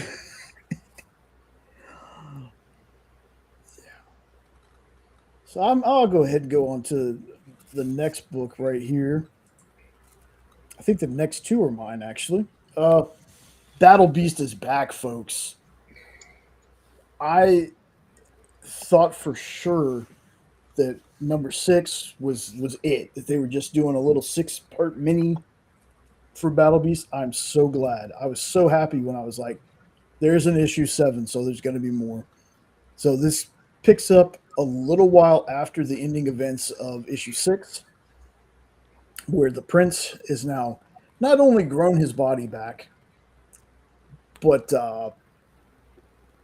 I will never get the image of alien junk out of my brain, or an alien with a dump truck out of my brain. That's shown on like the first or second page from the prince that it got ripped in half. He grows back body parts. So then it's an image I don't think I can be able to describe to you folks. You'll have to just read the book to see it. But at the end of that book, also, Battle Beast, he won, like you knew he would, but he was messed up, super messed up. He's taking some time to heal, so I'm going to be 100% with you folks. Battle Beast is not, he's in this book, but it's the last couple of pages because he's healing. We're kind of following the prince and if you remember the ship, it had an artificial intelligence they put into a robot body. We're following the two of these characters trying to find Battle Beast. Again, I've skipped around, and you'll see later what issue I've left off on, but I've skipped around the Invincible Universe reading-wise. I've decided that much like what I did with The Boys, where I started at the beginning of The Boys and read all the way through, I'm doing that with Invincible. This is a much bigger task, though, because this thing lasted 15 years. There's like 25 volumes plus tie-ins that go with this story. So it's going to take me a while. So I love reading all these. The Battle Beast, Capes. I think there's another one on at least a one-shot of a character named Brit. And I'm thinking to myself, Amazon, you just released Invincible Season 4. Maybe you should do like The Boys did and release a spinoff. Because The Boys had Gen V. I haven't watched Season 2 of Gen V, but The Boys' final season is coming up. I'm definitely going to be watching that. But do something like that. Capitalize on the fact that Invincible is doing so well on Prime. Bring one of these other shows. Make one of the Capes. I would watch Capes. Battle Beast. Battle Beast doesn't have to be season after season after season. You could do a little six or seven, maybe even 8 episode little arc on Battle Beast. Michael Dorn voices the character in the Invincible cartoon. So, I mean, you got Worf himself voicing Battle Beast, and it's perfect. But yeah, this was I'm not going to say incredible because again, it's picking up. We're restarting kind of this newish arc, but it was a good read, and I cannot wait for more Battle Beast. I love this character. And it's weird to say this about a character that I love so much. I kind of can't wait till he dies. Because that is this character's ultimate goal. He wants to die. He wants to find something that's going to defeat him. And there's a little Viltrumite kind of cameo in this too. It's not Omni-Man, but there's something going on. And if it's the character I think they're going to have him fight, I cannot wait to watch it. So, have either one of you read any of the Battle Beast stuff yet? No, I figured it was one of those things like I'm not going to know much going on here because I haven't read any of the Invincible stuff. Nah, you don't have to. I got you. Like, literally, the character he's unbeatable. He wants to die, and he cannot find anything strong enough to take him out. Gotcha. So it's his quest trying to fight all these things to be killed. Gotcha. How about you, Sean? Nope, have not. Unfortunately. It's one of those things like I intended to read issue 1 and then it never happened. So now I'm 7 issues behind. Well, I'll tell you this about it because it is set in that Invincible universe. It's a quick read, and not because it's because of the writing, obviously, but it's a quick read because you get so invested in the story that before you know it, you're like, oh wow, I'm already caught up. But fantastic. If you're an Invincible fan, you should read it. If you've never read an Invincible book, literally all you have to know about this character is he's undefeatable and he's trying to find that thing that's going to defeat him. So, next one up was one that Corey had talked to me about reading, Malevolent. And any of y'all check this book out? No, sir. Nope. Never Okay. even heard of it. So the gates of hell were open. Demons roam around, possessing people. They call them malevolents or mals.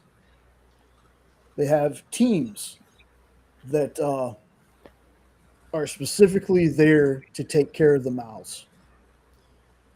This delves into a mal-infected woman who has a child that's kind of that, the tropey kind of, it's a child of both worlds, part human, part malevolent. And the team doesn't trust this thing. This is the first time that she's been tested in the field, but it's to fight the malevolence that they can't, because a lot of times bullets don't hurt them. They're getting smarter about being trapped. The girl on the cover, she rips out the hearts and eats them, because that's how these things get stronger and bigger. They eat each other. So they possess people, but they also feed on each other. So the first time you see her, she's ripping the heart out of one of these things, and she eats the heart. And it's not a human-like face. It kind of feels like if you've seen the Tooth Fairy from Cabin in the Woods, it kind of feels like that kind of face. The jaw kind of unhinges, and there's all these sharp teeth. Only 2 issues out so far. Both issues have been fantastic. This isn't necessarily like straight up horror, but it's an exciting and fun read. So I would definitely suggest this one. I can't like, the character is, she's that kind of, she's not wholly good, but she's just good enough to where you don't think she's blatantly evil.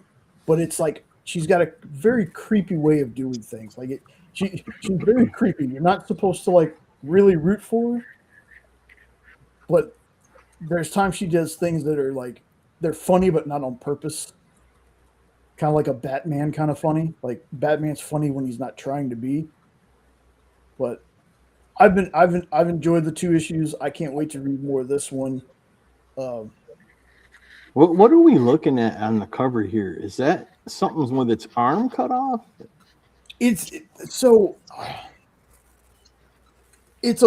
a weird design. Like some of them, they're all designed differently. This one just happens to have like floating outer arms, because if you noticed near the legs, I guess they are, that kneecap doesn't connect to anything. Oh, I thought that was just its knee. I didn't notice that. Yeah, so it's just the design. Okay, well, I didn't know if I just was trying to figure out what the hell am I looking at. Yeah, no, trust me, I got you. I thought that about some of the creatures in the book when I was reading it. I was like, what the hell is this? But yeah, fun book. I want to say Justin Jordan. I see Jordan, the last name Jordan. I think it's Justin Jordan that does this one. Oh boy. And then for the next one, another one that I read with someone. Yep. That would be me. Go ahead and take it, Hoss. So I have not watched the movies as of yet. I want to.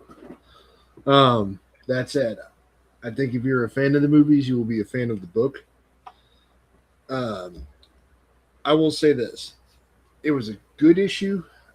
I need more because I'm kind of curious to see how they are going to tell the story. Since you've got to, since you've got to be quiet, otherwise they'll find you and kill you. So I'll be kind of curious to see how they they use the art and everything with telling the story as they get further along in the book. Basic premise, though, is for anybody curious, is of course these things have been taking over and coming through various cities in America. These people thought that they would be fine because they're basically on an island in the middle of the Mississippi River, and they were wrong. So now we get to see kind of how they're dealing with it, caught where they're at. So that's kind of the basic premise of it. Yes. And as somebody who's watched all the movies and has loved them, yeah, this is great. This is great. And not to get too spoilery about the movies if you haven't seen them, the way these folks exist without making sounds is sign language. That's how they communicate. So when you watch the first movie that's directed by John Krasinski, and also he stars in it, one of the children has a what are they called? Cochlear implants? Conchular? Calcular. Okay. Yeah. So they use a lot of sign language with her anyway. So fantastic movie. You would think with it, it's very eerie. Like it's a strange movie in the sense that there's no dialogue till certain parts of the movie. But it's, if you've never watched it, give it a shot, because just the absence of dialogue and a lot of music in the movie is what gives it such an eerie feeling. And the monster designs are fantastic. Like the monsters are scary. What's up? The old man is haunting. Oh, dude, the old man scene. Oh, yeah, Haunting. yeah. So it's very, everything by this family that has survived is like meticulous. You know, they make some of the paths with like sand to dampen the noise of their footsteps. There's just it has that, it gives you that feeling in your chest, like you know something bad's about to happen, but you don't know when it's going to happen for most of the movie.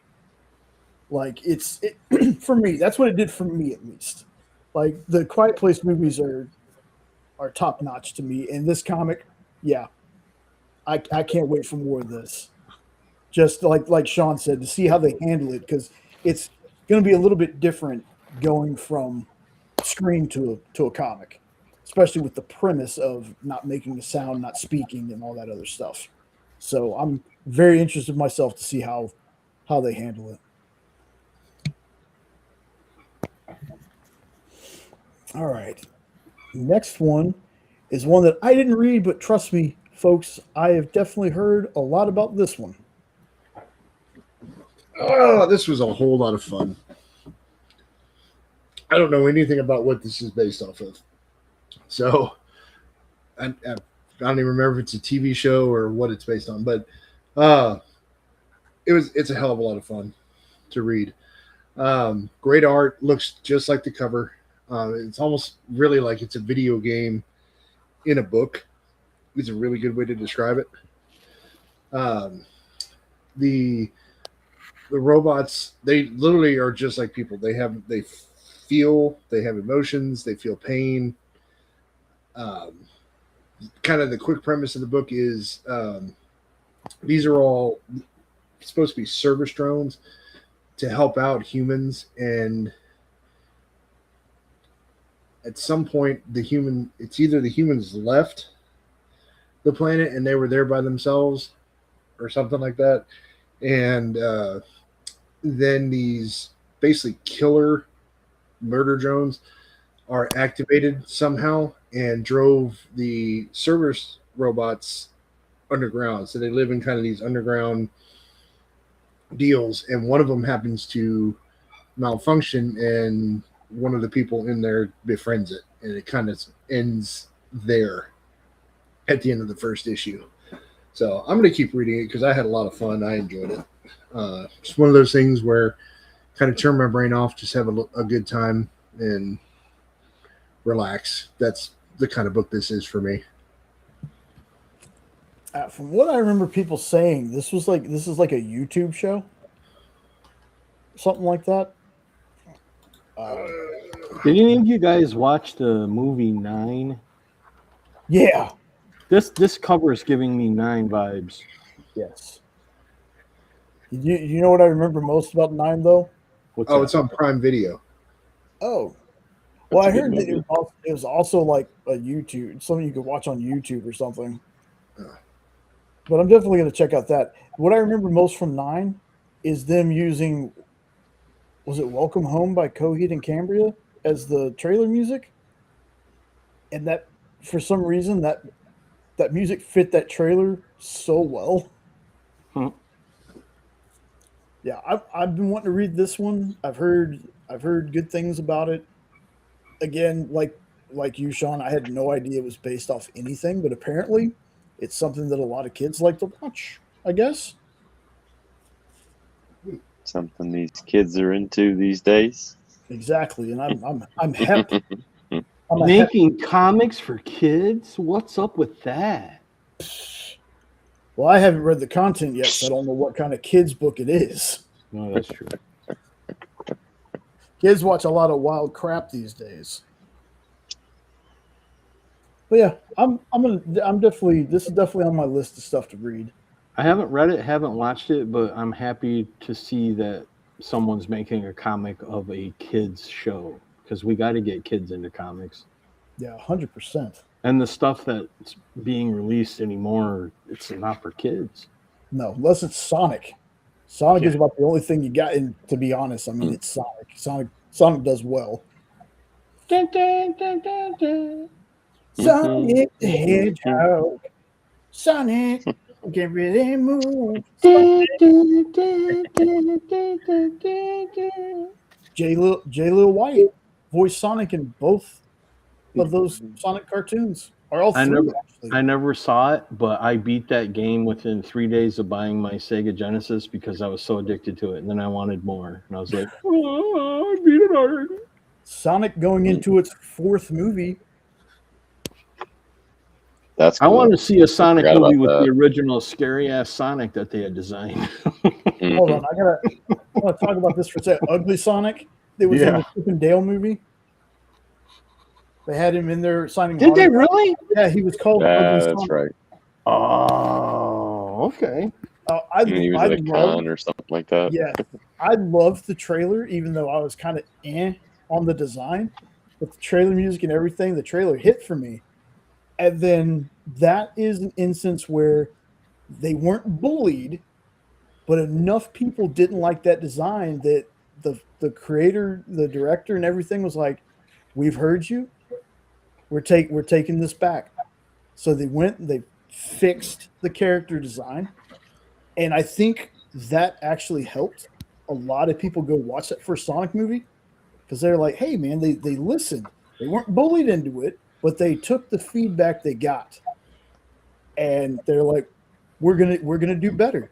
And part of me wants to, like, part of me thinks at least maybe that was almost purposely done, like just a little bit, like a little of their own marketing. It could have been, or it could have just been like a studio for once was like, the fans aren't exactly wrong this time. Let's fix this. And now 4 Sonic movies later, which I've loved all 3 of the Sonic movies so far. Watched Knuckles. Knuckles is an interesting watch. If you haven't watched Knuckles on I Paramount, keep forgetting about that one. very, very interesting watch. It's fun, but don't go into it thinking you're going to get a Sonic TV show because it is Knuckles, but it's almost like The Odd Couple with Knuckles and the guy playing the deputy. Yeah, I forget his name, but yeah, it's hysterical. He's also the guy in one of the Iron Man movies. It's in the truck that has the Iron Man like beard. I remembered him from that. But yeah, Sonic 4 coming out. I can't wait. I don't know a lot about Amy, I think is the female hedgehog. Yeah. Because Yeah. I didn't have a Sega growing up. So Sonic wasn't. I just had the cartoons. Thank you for the ammunition to use on my wife. That's awesome. What? I did not know there was an Amy. She is now a hedgehog. I want to say that's the character's name. Amy so, Rose. Yeah. Amy Like Amy beyond, Rose is her I didn't full know name. anybody beyond Knuckles. So I'd say the last name. I Or maybe just Rose is remember- another character. I just remember when we watched the end credit scene of Sonic 3, something happens and Jenna's like, "Oh my god, it's Amy." I was like, "What?"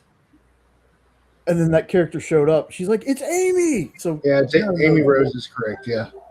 Yeah. So Jenna knows more about the Sonic stuff than I do. Like I said, mine comes from watching the cartoon. So Nephew yeah, that makes for me. sense. That's where mine where any of my knowledge comes from. That Because they makes used to sense. be like, "Who's that?" He's like, "That's such and such." I'm like, "Oh, okay." Idiot. Right. Dude, he's Dumb. got that attitude. Yeah, Like, dumb. boy, you are my nephew. You are a little turd. All right, so that aside, back to the book. So I was talking about this earlier. I'm rereading Invincible. I ended on issue 15. I love this universe. I was so late to the party on this. Like it was almost ended by the time I finally listened to people and picked up the first trade. Gotta be good if Jay's talking good about fish people. Yeah, I know. Right? That's the first thing I thought of when I saw that cover. I'm like, wait, what? It's just a little serendipitous that this was the last issue that I read, knowing I was going to put it on the show tonight, knowing how people know how I feel about fish people. At least in Zenoscope books. I got to say that because, Dirk Manning writes some Cthulhu books. Travis Gibbs writes Cthulhu books. So sometimes it's okay. This one, basically what happens in this issue is, I'm not going to spoil a lot of it, but the king of, I want to say it's still called like Aquarius, is murdered, and they try to get Mark, aka Invincible, to marry their queen. Now, the thing about marrying their queen is they have this ritual where he's got to fight to protect her from some giant sea monster, and after he does that, they bone in front of the entire kingdom. So he gets talked into doing this, and he's like, "Dude, we got lawyers on it. We'll have you out of there in like 20 minutes. Just appease Aquarius so we can, not have the oceans attack us." Is this issue the dawning of the age of Aquarius? Or maybe Jupiter meets with Mars. This is the dawning of the age of Aquarius. Aquarius. Aquarius. 40-year-old virgin having that song at the end of it. I'm sorry. Amazing. Yeah.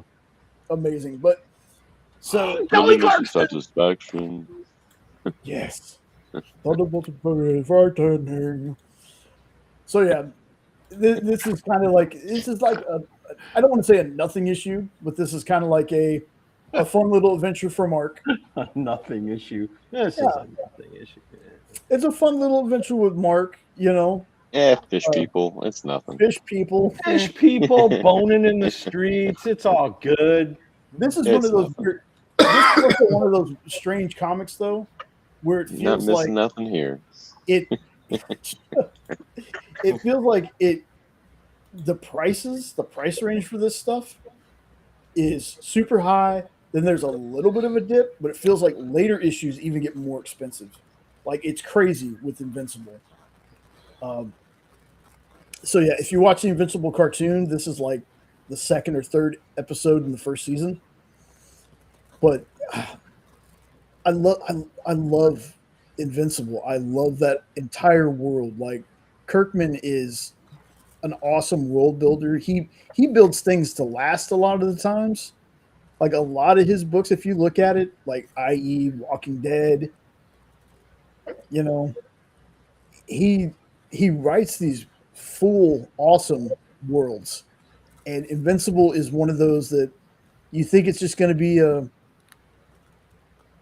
cheesecake superhero story, and it's so much more than that. If you've never read Invincible, folks, So you yeah, just said this issue is episode blah blah of the cartoon. yeah, pretty Does much. that mean that the cartoon follows episode by episode or issue by issue? No, no, no. So Oh, okay. the cartoon is Kirkman has said it himself. It's kind of like his rewrite stuff that he wanted to do in the comics. There's a lot of it. This is almost, to me, this is going right along with the comic. There's a couple of things that are kind of changed, but the timeline moves faster. Events move faster, but this is super close. The show is super close to the comics. They just speed up events, basically. This is when I talk about the boys being how to subvert expectations correctly. Invincible for me is how you do an adaptation of a comic and you trust the source material. Is the cartoon family friendly? No, no, neither is the book. Well, when you were talking about boning in the street, that's why I thought I'd ask. Yeah, no, it's Boning in the street. There'll be things a swinging and people. Never mind. people banging. No, definitely not. And the cartoon gives you that feeling that it's kind of going to be, one of those, and it gets 0 to 1,000 real quick. Gotcha. But He gets the holy shit beat out of him in the first episode, doesn't it? yeah, probably. Like very early on, I want to say. But it's very good though. Like, it's not. It's making fun of a lot of superhero tropes, but also paying a lot of respect to superhero tropes. And it kind of goes to other mediums. Like, Mark is a comic book nerd, so he has a pull list. So there's an issue where, after getting done battling somebody, he goes to his LCS. He finds out that the writer of his favorite book, which I want to say in the show it's Seance Dog, but in the comic it's Science Dog, or it's vice versa, one of the two. But the writer's there, and he asks the guy, he's asking questions. He says something along the lines of, how do you write these issues so fast every week? And the guy's saying, well, there's sometimes we use the same panel over and over and just change little things. And while he's talking about it, in the book itself, the panels are the same. Like, he's describing what's going on in the book.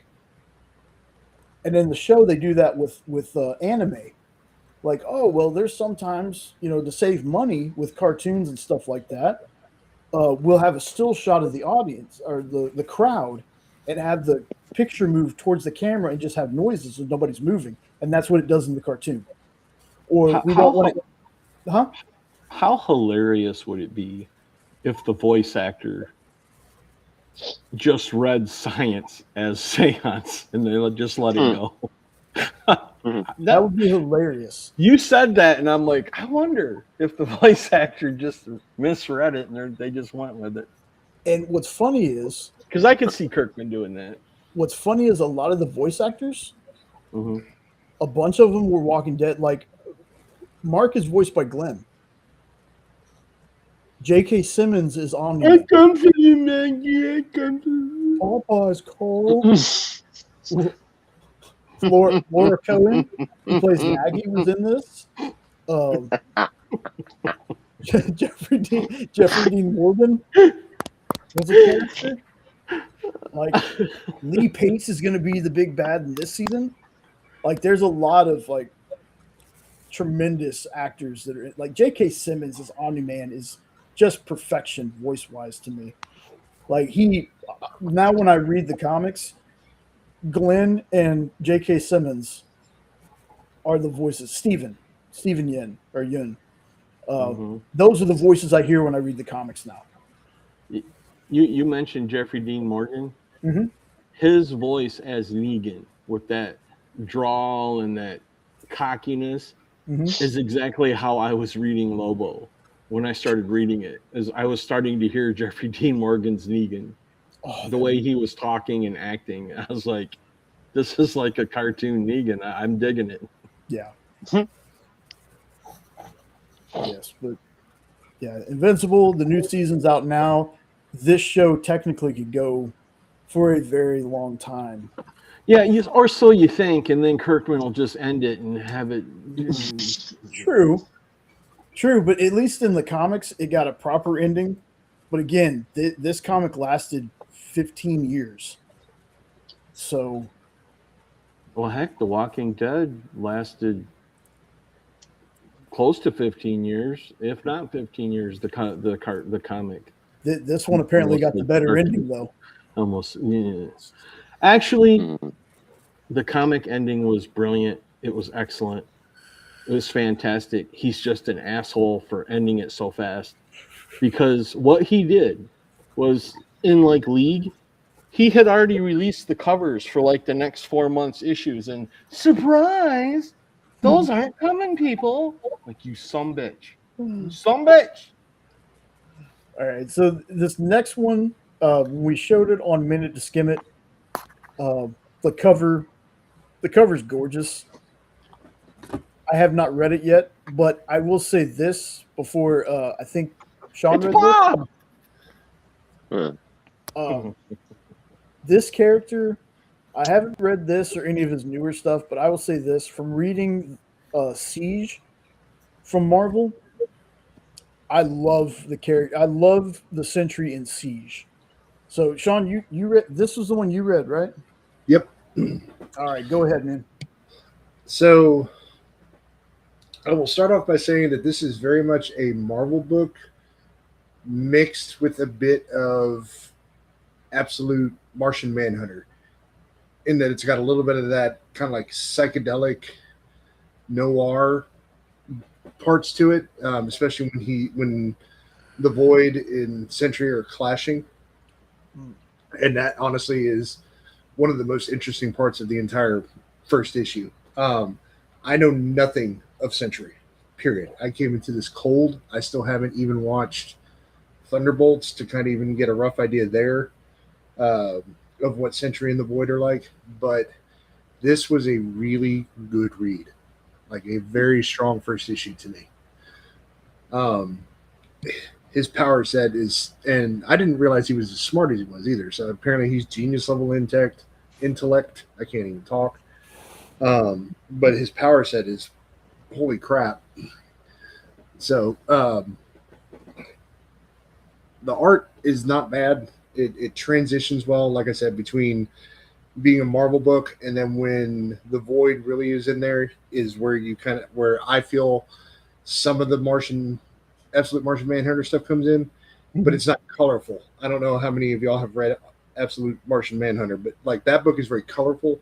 Yeah. This one is very dark and black and white in those parts, which makes sense because Void. But not gonna lie, for coming in stone cold, knowing this character or not knowing this character, probably one of the better Marvel books that I've read in a good while.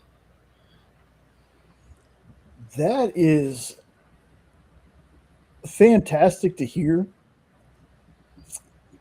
Here's something that I'll say. I enjoy everyone's opinions about books. There are some people that have been reading Marvel comics for 30, 40 plus years. A lot of them weren't too wild about this book. But hold on. There we go. But it's good to see somebody who is kind of fresh to the character, doesn't know much about them, reading a number one and hearing their opinion on it, because I don't know a ton of Sentry either. Like I said, in Siege, awesome character, awesome. Thunderbolts kind of stole the movie for me. But it's good to hear because there are some people that they've heard this story before, They've done this before. So when you get somebody who hasn't read something like this, that's why, folks, you should if you respect people's opinions, you should always read something for yourself. Don't let the opinions, even the ones that talk books up, always read a book for yourself. If it's something you're interested in, something maybe you're just like, you know what, I've never read Century. Here's a number one to hop into. Because again, Sean you've been reading books for a while now, so you're not 100% new. No. But this is not a character that you've really or have read at all. No, Yeah. not at all. So, proof to me right there, folks. It's just, if something looks interesting to you, give it a shot. If it's something you've never read before, give it a shot, because you never know. You never know when you're going to be like, wow. Well, I'm a very visual person. It was literally the cover. Echoing what Jay said, like I said earlier, I knew nothing about Lobo. I saw number one, a new start, jumped in. I loved it. So give it a shot. Yeah, and for anybody wondering, there's a lot of number ones this week for characters that you don't get number ones of a lot. Sentry is one. There's a new Moon Knight number one, Batwoman number one, Lobo number one, Deathstroke number one. There's a lot of these other characters that you don't get this kind of stuff on. So now is a great opportunity to jump in and discover a new character. And hopefully this book doesn't let me down. I'm actually legitimately gonna try to keep reading this one and see what I think. You just reminded me of something, Sean, that I wanted to mention during the Spider-Man trailer talk. Did y'all notice that the ice cream truck in the trailer is the same ice cream truck that they used in the Moon Knight series? Which makes me wonder, are they going to sneak Moon Knight in somehow? It would be cool to see. I will definitely. It's the exact same ice cream truck. Next time you watch the trailer, look at it, and then it's the same one with the same poster, same freaking colors, everything. I'm gonna have to rewatch Moon Knight. Yeah, that's the big thing. I don't remember that part in Moon Knight, but I'll have to go rewatch it. Very cool. Now, I'm sorry, Nope. I know you have a past bad history with ice cream trucks. I didn't mean to bring that up. oh, that's right, man. Oh, Ed, why would you do that? Why? Why would you do that? Because Go Blue? Because of earlier, I just have to turn the knife in a little. That, folks, is my Sebastian Maniscalco impression. Oh my god! Do it again. Why would you do that? Who was that? That was say the dude's name again. What's the dude's name? Sebastian Maniscalco. Sounds like a mathematical equation. Sebastian minus Falco equals what? Amadeus, now I have to solve this equation. You can't do this to a math nerd. Let me see. So now for something completely different. This is, to me, the palate cleanser of everything that has been read. I fell in love with this book. What? Boom continues. Boom continues to knock it out of the park. They've been knocking it out of the park with horror for the last several years. They knocked this one out of the park in my heart, man. This is what a comic book about a well-known cartoon or character should be about. This is absolutely adorable. Baby Garfield has all the snarkyisms, but it's just so damn cute. And of course, John is much younger. And there's two stories in it. The first one is Baby Garfield's first word. And the second story is Baby Garfield's first hairball. Absolutely adorable. If you're a Garfield fan, you will absolutely love it. So like in the first one, I'm not going to ruin anything, but Garfield's trying to tell John that he's hungry. And John's like, oh, I'll make you a salad. And he's like, I want no salad. what's this green stuff? And it's like word bubbles. He can't talk yet. And my favorite word bubble of the whole thing, and I already have it memorized, is he like knocks the salad over on his head, and baby Garfield looks right at the screen like he would on the cartoon, like he would in the comic strip. This day has gone from bad to spinach. I just started cracking up. I mean, this hit my inner kid. If you're a Garfield fan at all, pick it up, give it a read. It's not only cute and adorable, but it is so Garfield. Highly recommend it. Were you gonna say something, Sean? No. Oh, okay. And it's Boom. And like I said, they're just knocking it out of the park lately for me. That's actually the part that surprises me is that it's under the Boom label and not Boom Box. Yeah. But you know what? I'm definitely gonna find this because again, I'm the dude that I don't care what gets said. The My Little Pony books are great. The Sonic books are great. Mm-hmm. Like I love having those bright, colorful palette cleansers. You know, after all the dark crap that I read. So it's nice to have something like this, you know, and this is definitely something you can share with a younger person. You know, you get nieces, nephews, grandchildren, children. I have such a love for Garfield that I have drawn him probably at least 10,000 times for people. That he was like my go-to character when somebody wanted me to like paint and draw on their kids' walls, or I had a daycare center hire me to decorate their walls. And I had, but this baby Garfield, believe me, I'll be drawing it. I love it. Is he not adorable?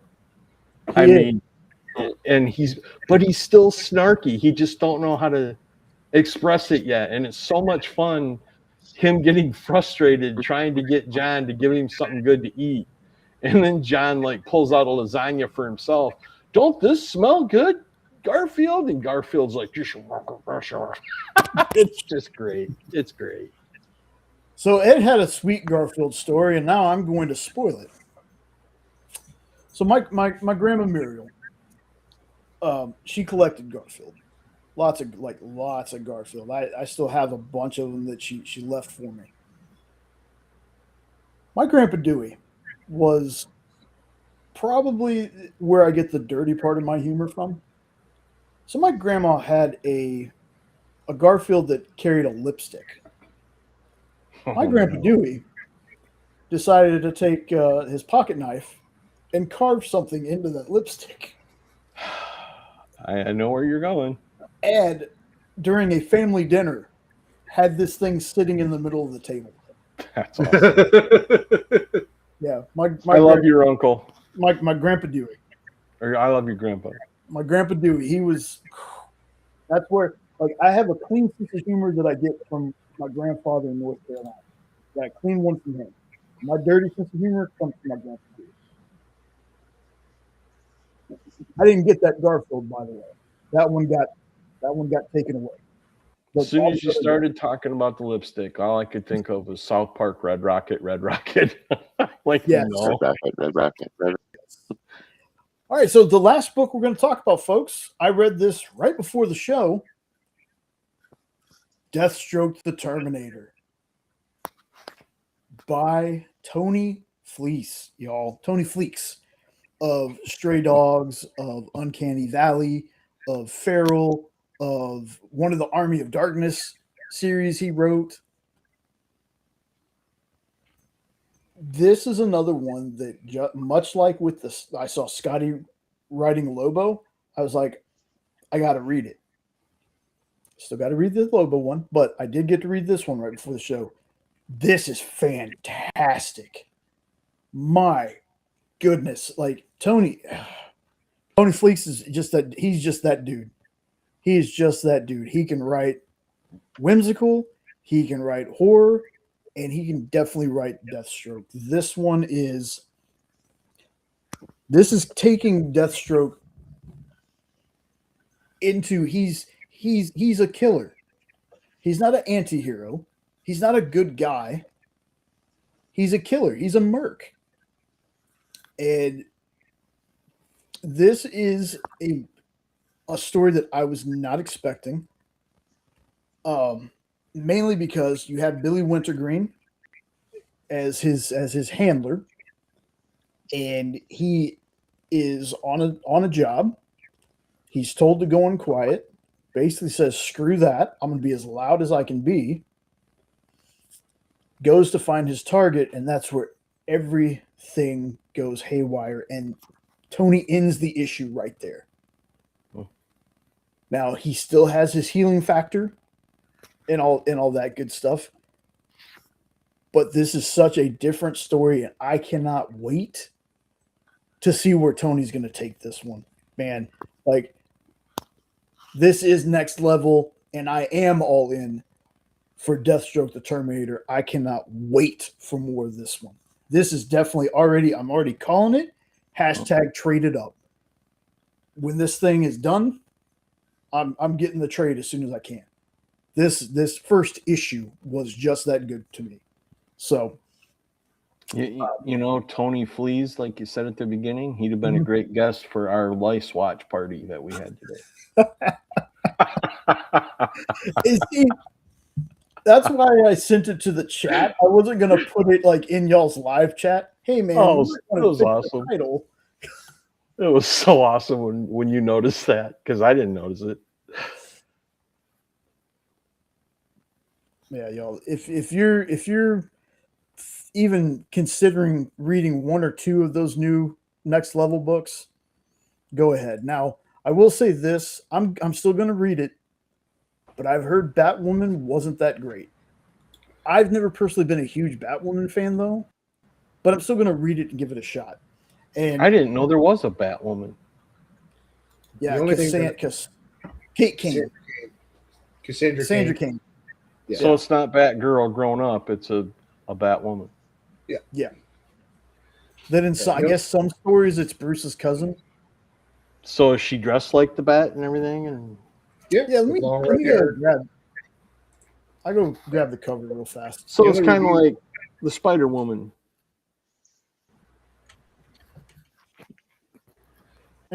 She just, I don't know. Isn't Cassie Kane one of the Batgirls? And then Kathy or Kate Kane is Batwoman. I have a hard time keeping that Bat family together. If I'm being honest, pretty sure that's what it is. They add people in Cassie all the time. Cassie Kane is the Batgirl that has the full face Batgirl or full face Bat costume. Beautiful cover. What I heard about it, the story of the art sucks. Is what I saw. Well, the art sucks. Yeah. Yeah, bad art's a deal breaker for me sometimes. This is what Bat looks like. Again, is that like long red hair? Yeah. So she don't wear a cowl. She just wears like a front mask with ears. Must be if she has hair. It might be a Yvonne Craig situation where the hair is like in the cowl or something. I don't remember. It's been, like I said, I've tried to read Batwoman before. It's part of the mask. Yeah. Just never really been for me, but I will give this one a shot just because it's new. But when I heard Rich and Des talking about it, how much they didn't like it, my first thought was they could have put in a Dakotaverse / milestone character in this spot. Because I've noticed that DC animated movie. You're Godzilla, and nope, we can't hear you. And it looks like you're frozen too. I think he's frozen. Yeah, he's frozen. Mr. Freeze must have got to him. Me? I think he's back. Yeah. Well, I heard a voice, but his head still hasn't moved. He's doing a great mime impression right now. I mean, like a statue. He needs a puppet. I'm Mr. Nope. Look how great my hair is. Wow, you just made Mr. Nope into Mr. Hanky. That's great. From now on, he's Mr. Hanky. Howdy ho, comic readers. Oh, he moved one frame, but no voice.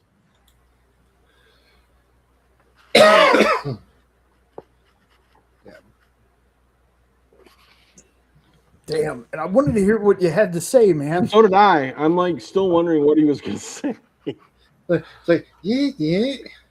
Type it in the chat. Type it in the chat.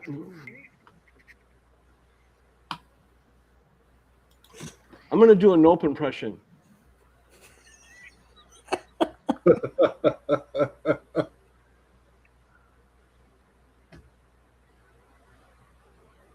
Yep. That's about it. Wow. And the funny thing is now, I guess through his speakers, I can hear. Yeah, I was just, what was that? Poor guy. You know what? I'm not gonna leave you hanging like that. Nope. I'm gonna take you off screen until I can see you moving.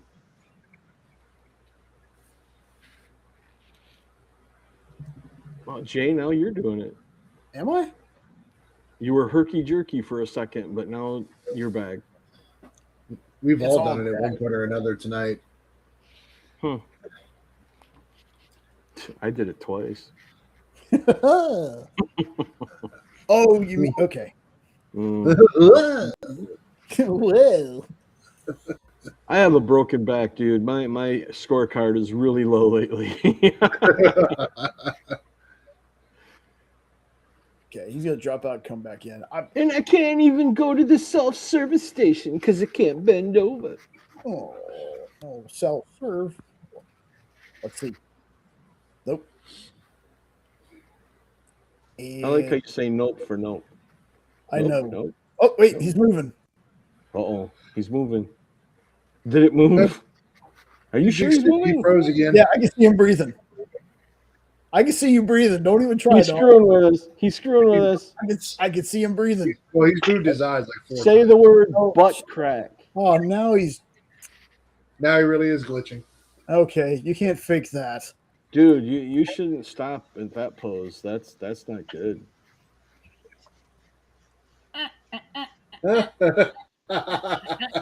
We all went the same fucking direction. Oh, wait. Oh, it's alive! It's alive! It's like you move in a certain spot, you're like crystal clear. I And can't you go- he's screwing with us now, dude, because he moves and then he's stopping. I can see him breathing. There it goes. Dang it, do you remember what you were going to say? Yeah, I was actually in the middle of texting it in the thing. If you get a little bit of background or Batwoman, there's a Batman Bad Blood is the name of the movie. Oh, yeah. Oh yeah, that's actually a halfway decent She's in movie, there. too. You know what to do. Text me. Yeah. Okay, yeah. I'm bad about remembering that too. Well, I don't even remember what I was supposed to message you last night to remember. Oh, that's great, because Oh, I was going to ask you if Game you of remembered to, because I don't remember what it was either. Game of All Thrones. right. The- Oh, the but- one that you said wasn't as bad. Yeah, it's not really Game of Thrones even. I think the Night of the Seven Kingdoms is the most closest to PG-13 as you can get with Game of Thrones, if you will. You know, it's kind of weird that I don't even think there was a wiener. well, that too. That is kind of weird. I mean, that's heard that that's saying a lot for that show. wiener. Wiener, wiener. I demand that all of my shows be wiener free. So thank you for that. Well, This one is. I don't think I seen one this whole series, Night of the Seven Kingdoms. I am still scarred for life from the big blue Seen an moon. ass. I seen an ass. You do see a dude's ass, but that's, I think, it. I don't think you see full frontal dude, because I don't even think you see Jay is tatas. concentrating way too hard on penises right now, and it's really disturbing. No, just my own. But Well, he probably watched it just as quickly as I did because it was a fast watch. no, I hadn't watched Like it. that It's Game of just Thrones I was show was spoiled on easy to things. watch. Oh, I was spoiled on things because people were releasing reaction clips. oh,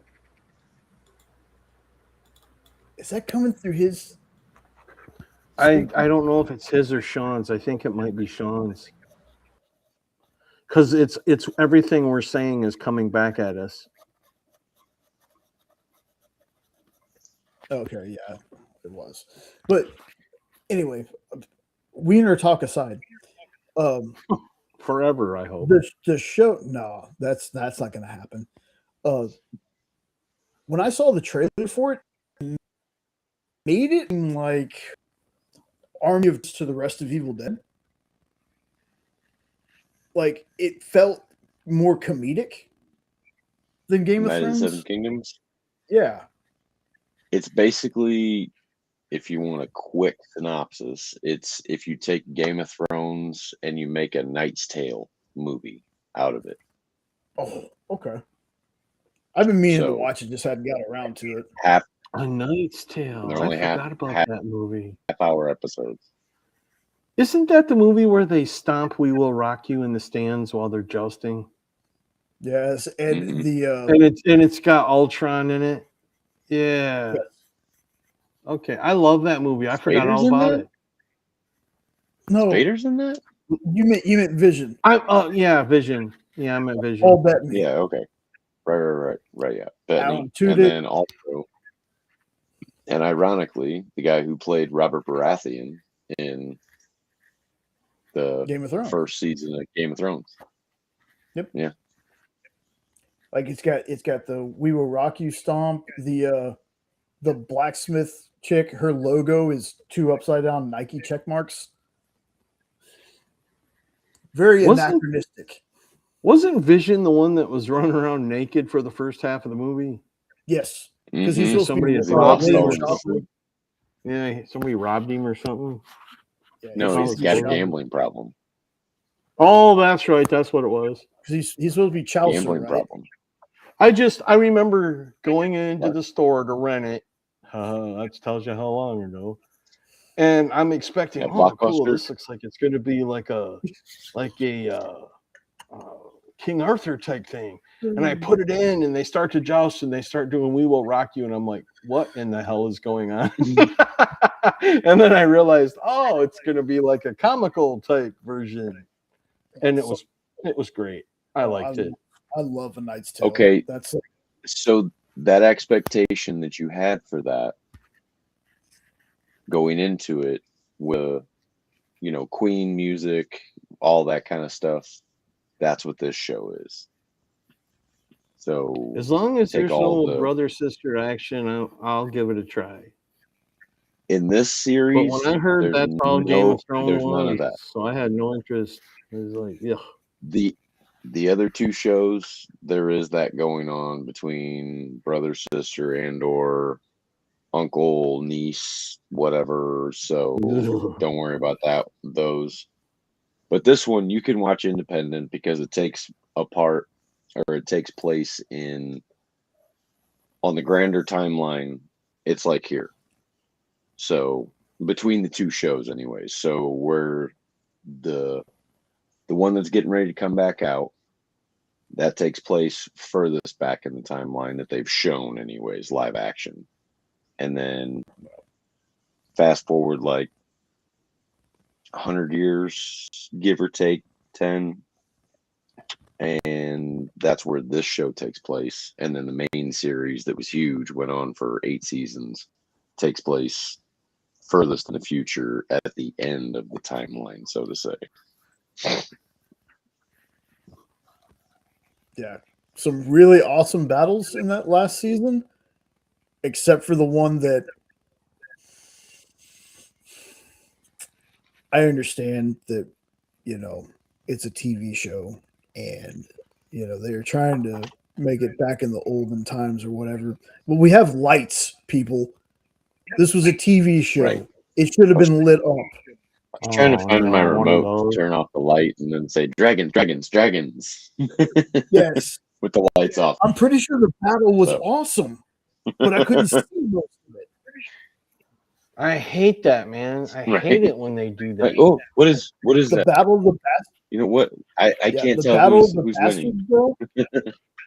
The battle of the bastards was one of my Uh-oh. favorite ones, though, and that one you could see. That was one of the best. That was one of my on-screen. biggest. That was one of my biggest piss off complaints about Stranger Things season 2 and 3. Is that every single scene that had the monster or fighting in it was in a dark tunnel at night or in a woods, and I couldn't see anything. Like, good Lord, turn on a light. Yeah. But then I ended up liking season 4 and 5.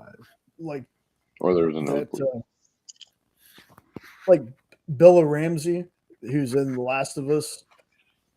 There's a character called Little Bear on Game of Thrones. That character was badass, and her the scene in that you can see, so great. Like, but the main complaint in this is like across the board. It was too dark. It's like they used no lighting at all, and that's not usually how that show is the strange part. So why this big important battle? It was like pitch black. No clue. Well, you just kind of turned me off a lot to watch it. It's only that one. It's only that one battle. That's the thing. All the other battles. But if that's the big climactic final battle, I mean, what's the point? Oh, there's more. Like Okay. it lasts more than just Hold on. that one. Oh, okay. But at the same time, that disappointment that was just described right there is the whole 8th season, the final season of the show. There was disappointment. Are you serious? This is over. Freaking Martin. Come on. That's because the show went past the books. We've been waiting. I haven't been waiting because I've never read a Game of Thrones book in my life. Like, I am that fan that when they brought me into the show, I liked the show. I thought it was good, but I'm not one of these fanatical, let's watch it in a bar with a bunch of people and have a party while watching it. I'm just like, okay, cool. It's a cool show. I like it. But that 8th season, man, is just like, you should have just ended at season 7. Should have just stopped it there. But there are some things that happen in that 8th season, though, that are kind of worth it. But the majority of that season is kind of a letdown. If I'm remembering, because Baelish. Yes, that was worth it.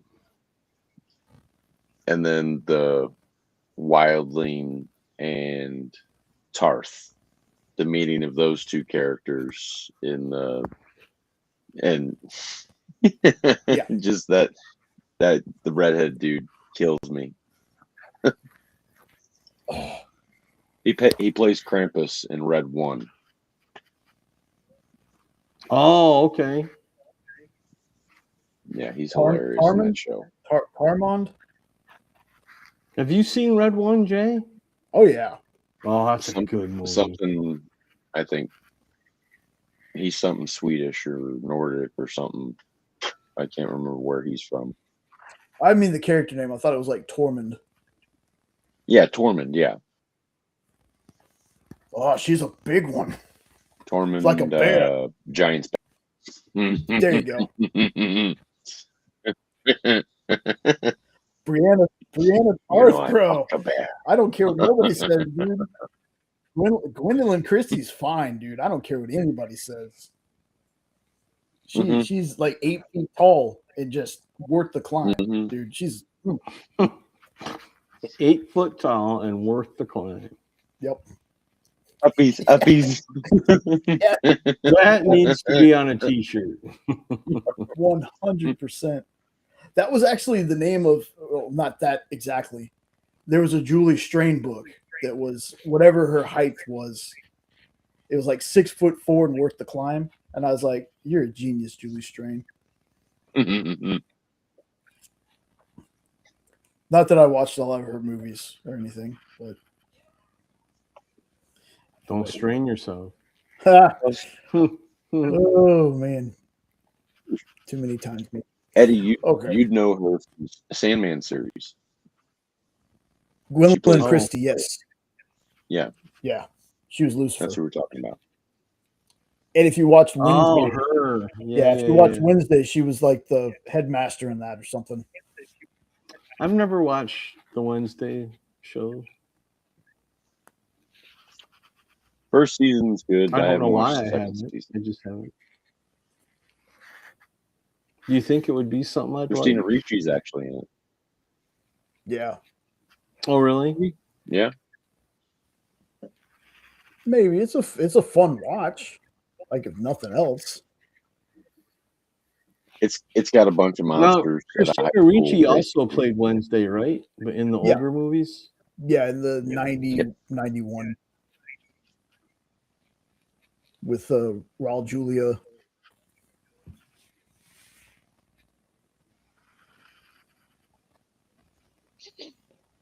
Okay, Sean.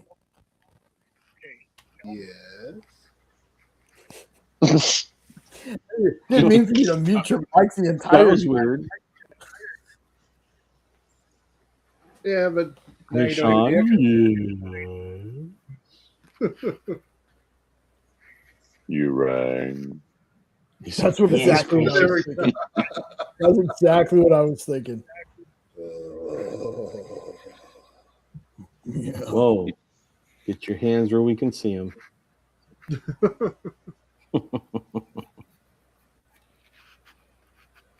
Let's see, I got the thing here. So we're done with the books. Episode 66 is also in the books. We are 34 away from episode 100. Hopefully, again, barring any like huge incident, shouldn't be missing any other shows. But I say that as, you know, I don't get sick or anything like that. So, one more time, folks, do me a favor. If you have not yet, you're watching on the rewind, Weird Opes podcast, scan that QR code. I'm going to pop these in the chat one more time. The EXP is going to be doing Wounded Warrior Week or weeks, supporting a bunch of different charities. 10% of sales from sales shows are going to all these different charities. But if you want to support our vets, our troops, just by going to donate directly, I'm going to put a couple of them in there. Mission 22, one that Bronze Age Nerd and Bigby are a big part of. They do a Heroes for Heroes campaign. I think they should be getting closer to doing another one pretty soon. So we have that. We have the Gary Sinise Foundation, which is another good one. Put that one in there. And then the last one is the Wounded Warrior Project. So if you just want to go to those and just donate right out the bat, there you go. Also, come watch the shows on the EXP. It's what I do to earn my living. It's a job that I love, that I talk about all the time. They don't ask me to do this, by the way. I just love my job that much. I just always got to talk about them. So make sure you join me over there. Check out, like I said, check out Weird Opes. They got a bunch of awesome shorts. They got some unboxing videos over there. They just did a live today for March Madness where I'm not going to say that one team beat the other team or anything, but somebody won and somebody lost, and I think you could tell whose team won and whose team lost. That's right, Jay. Just pour the salt on the wound, you little bastard.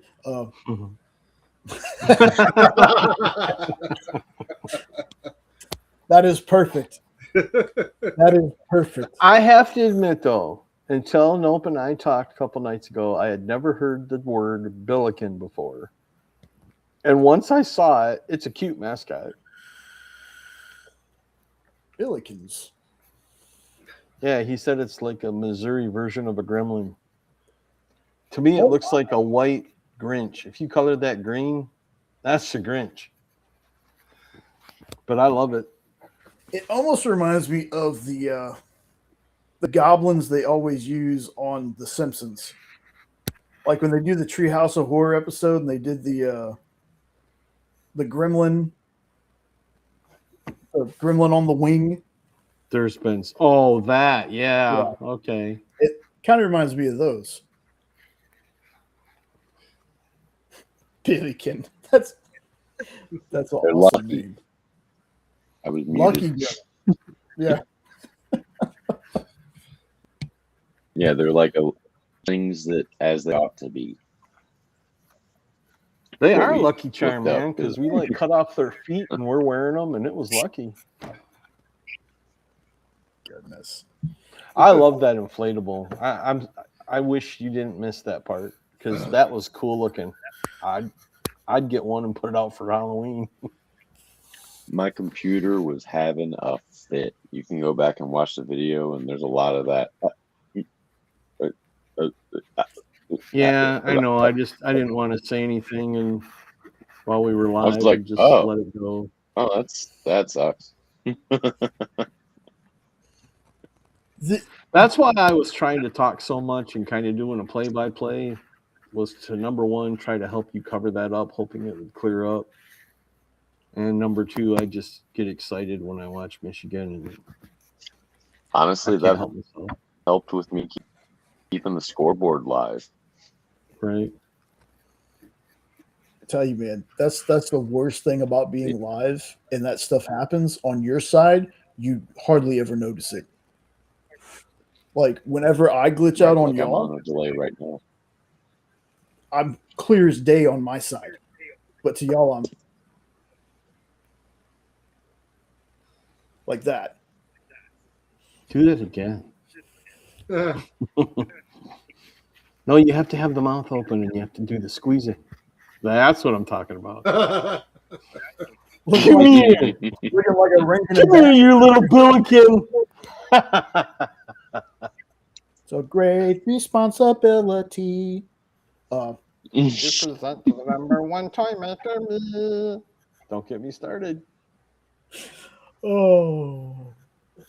All right. So in true fashion, like we normally do when Sean is on, I'm going to drop everyone out and have Sean. Are you going to do a wheel spin or anything, or are you done with that for a while? No, only because I was not able to get to the Long Halloween this week. Oh, okay. Because the last time I only got to read 2 issues of Watchmen, and my review didn't feel great to me.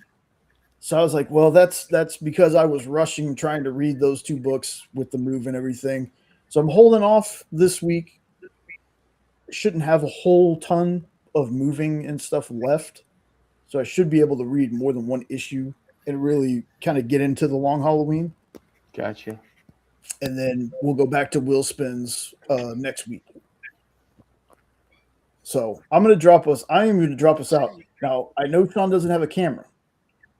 So once Sean says later or see you, that'll be my cue to end the show.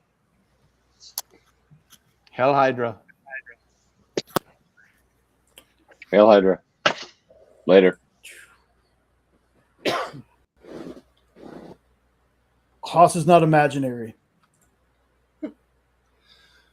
All right, folks. Hope you all enjoyed the episode. Appreciate everybody that was in the chat as always. Definitely appreciate Dan Price coming in. Be sure again to check the link to the Kickstarter launch page so that you can follow it. And once they go live, I believe it's in May, you can back the book and get all the back issues if you haven't read anything up to this point. Trust me, it's worth it. With that said, also hope to hear some of y'all's opinions on the books we talked about tonight. Definitely curious to hear what everybody thinks. Appreciate our co-hosts for being here with us as always. They're the ones that help Jay keep this show running. I'm literally the imaginary guy that shows up once, it feels like every 5 months. So with that said, hope everybody has a great rest of their weekend, and we will catch you later. Peace out.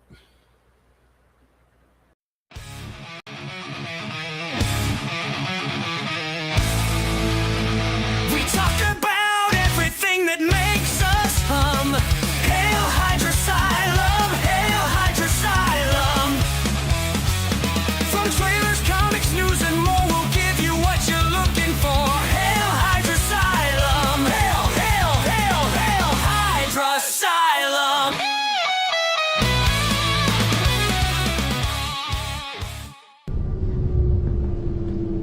Hail Hydra.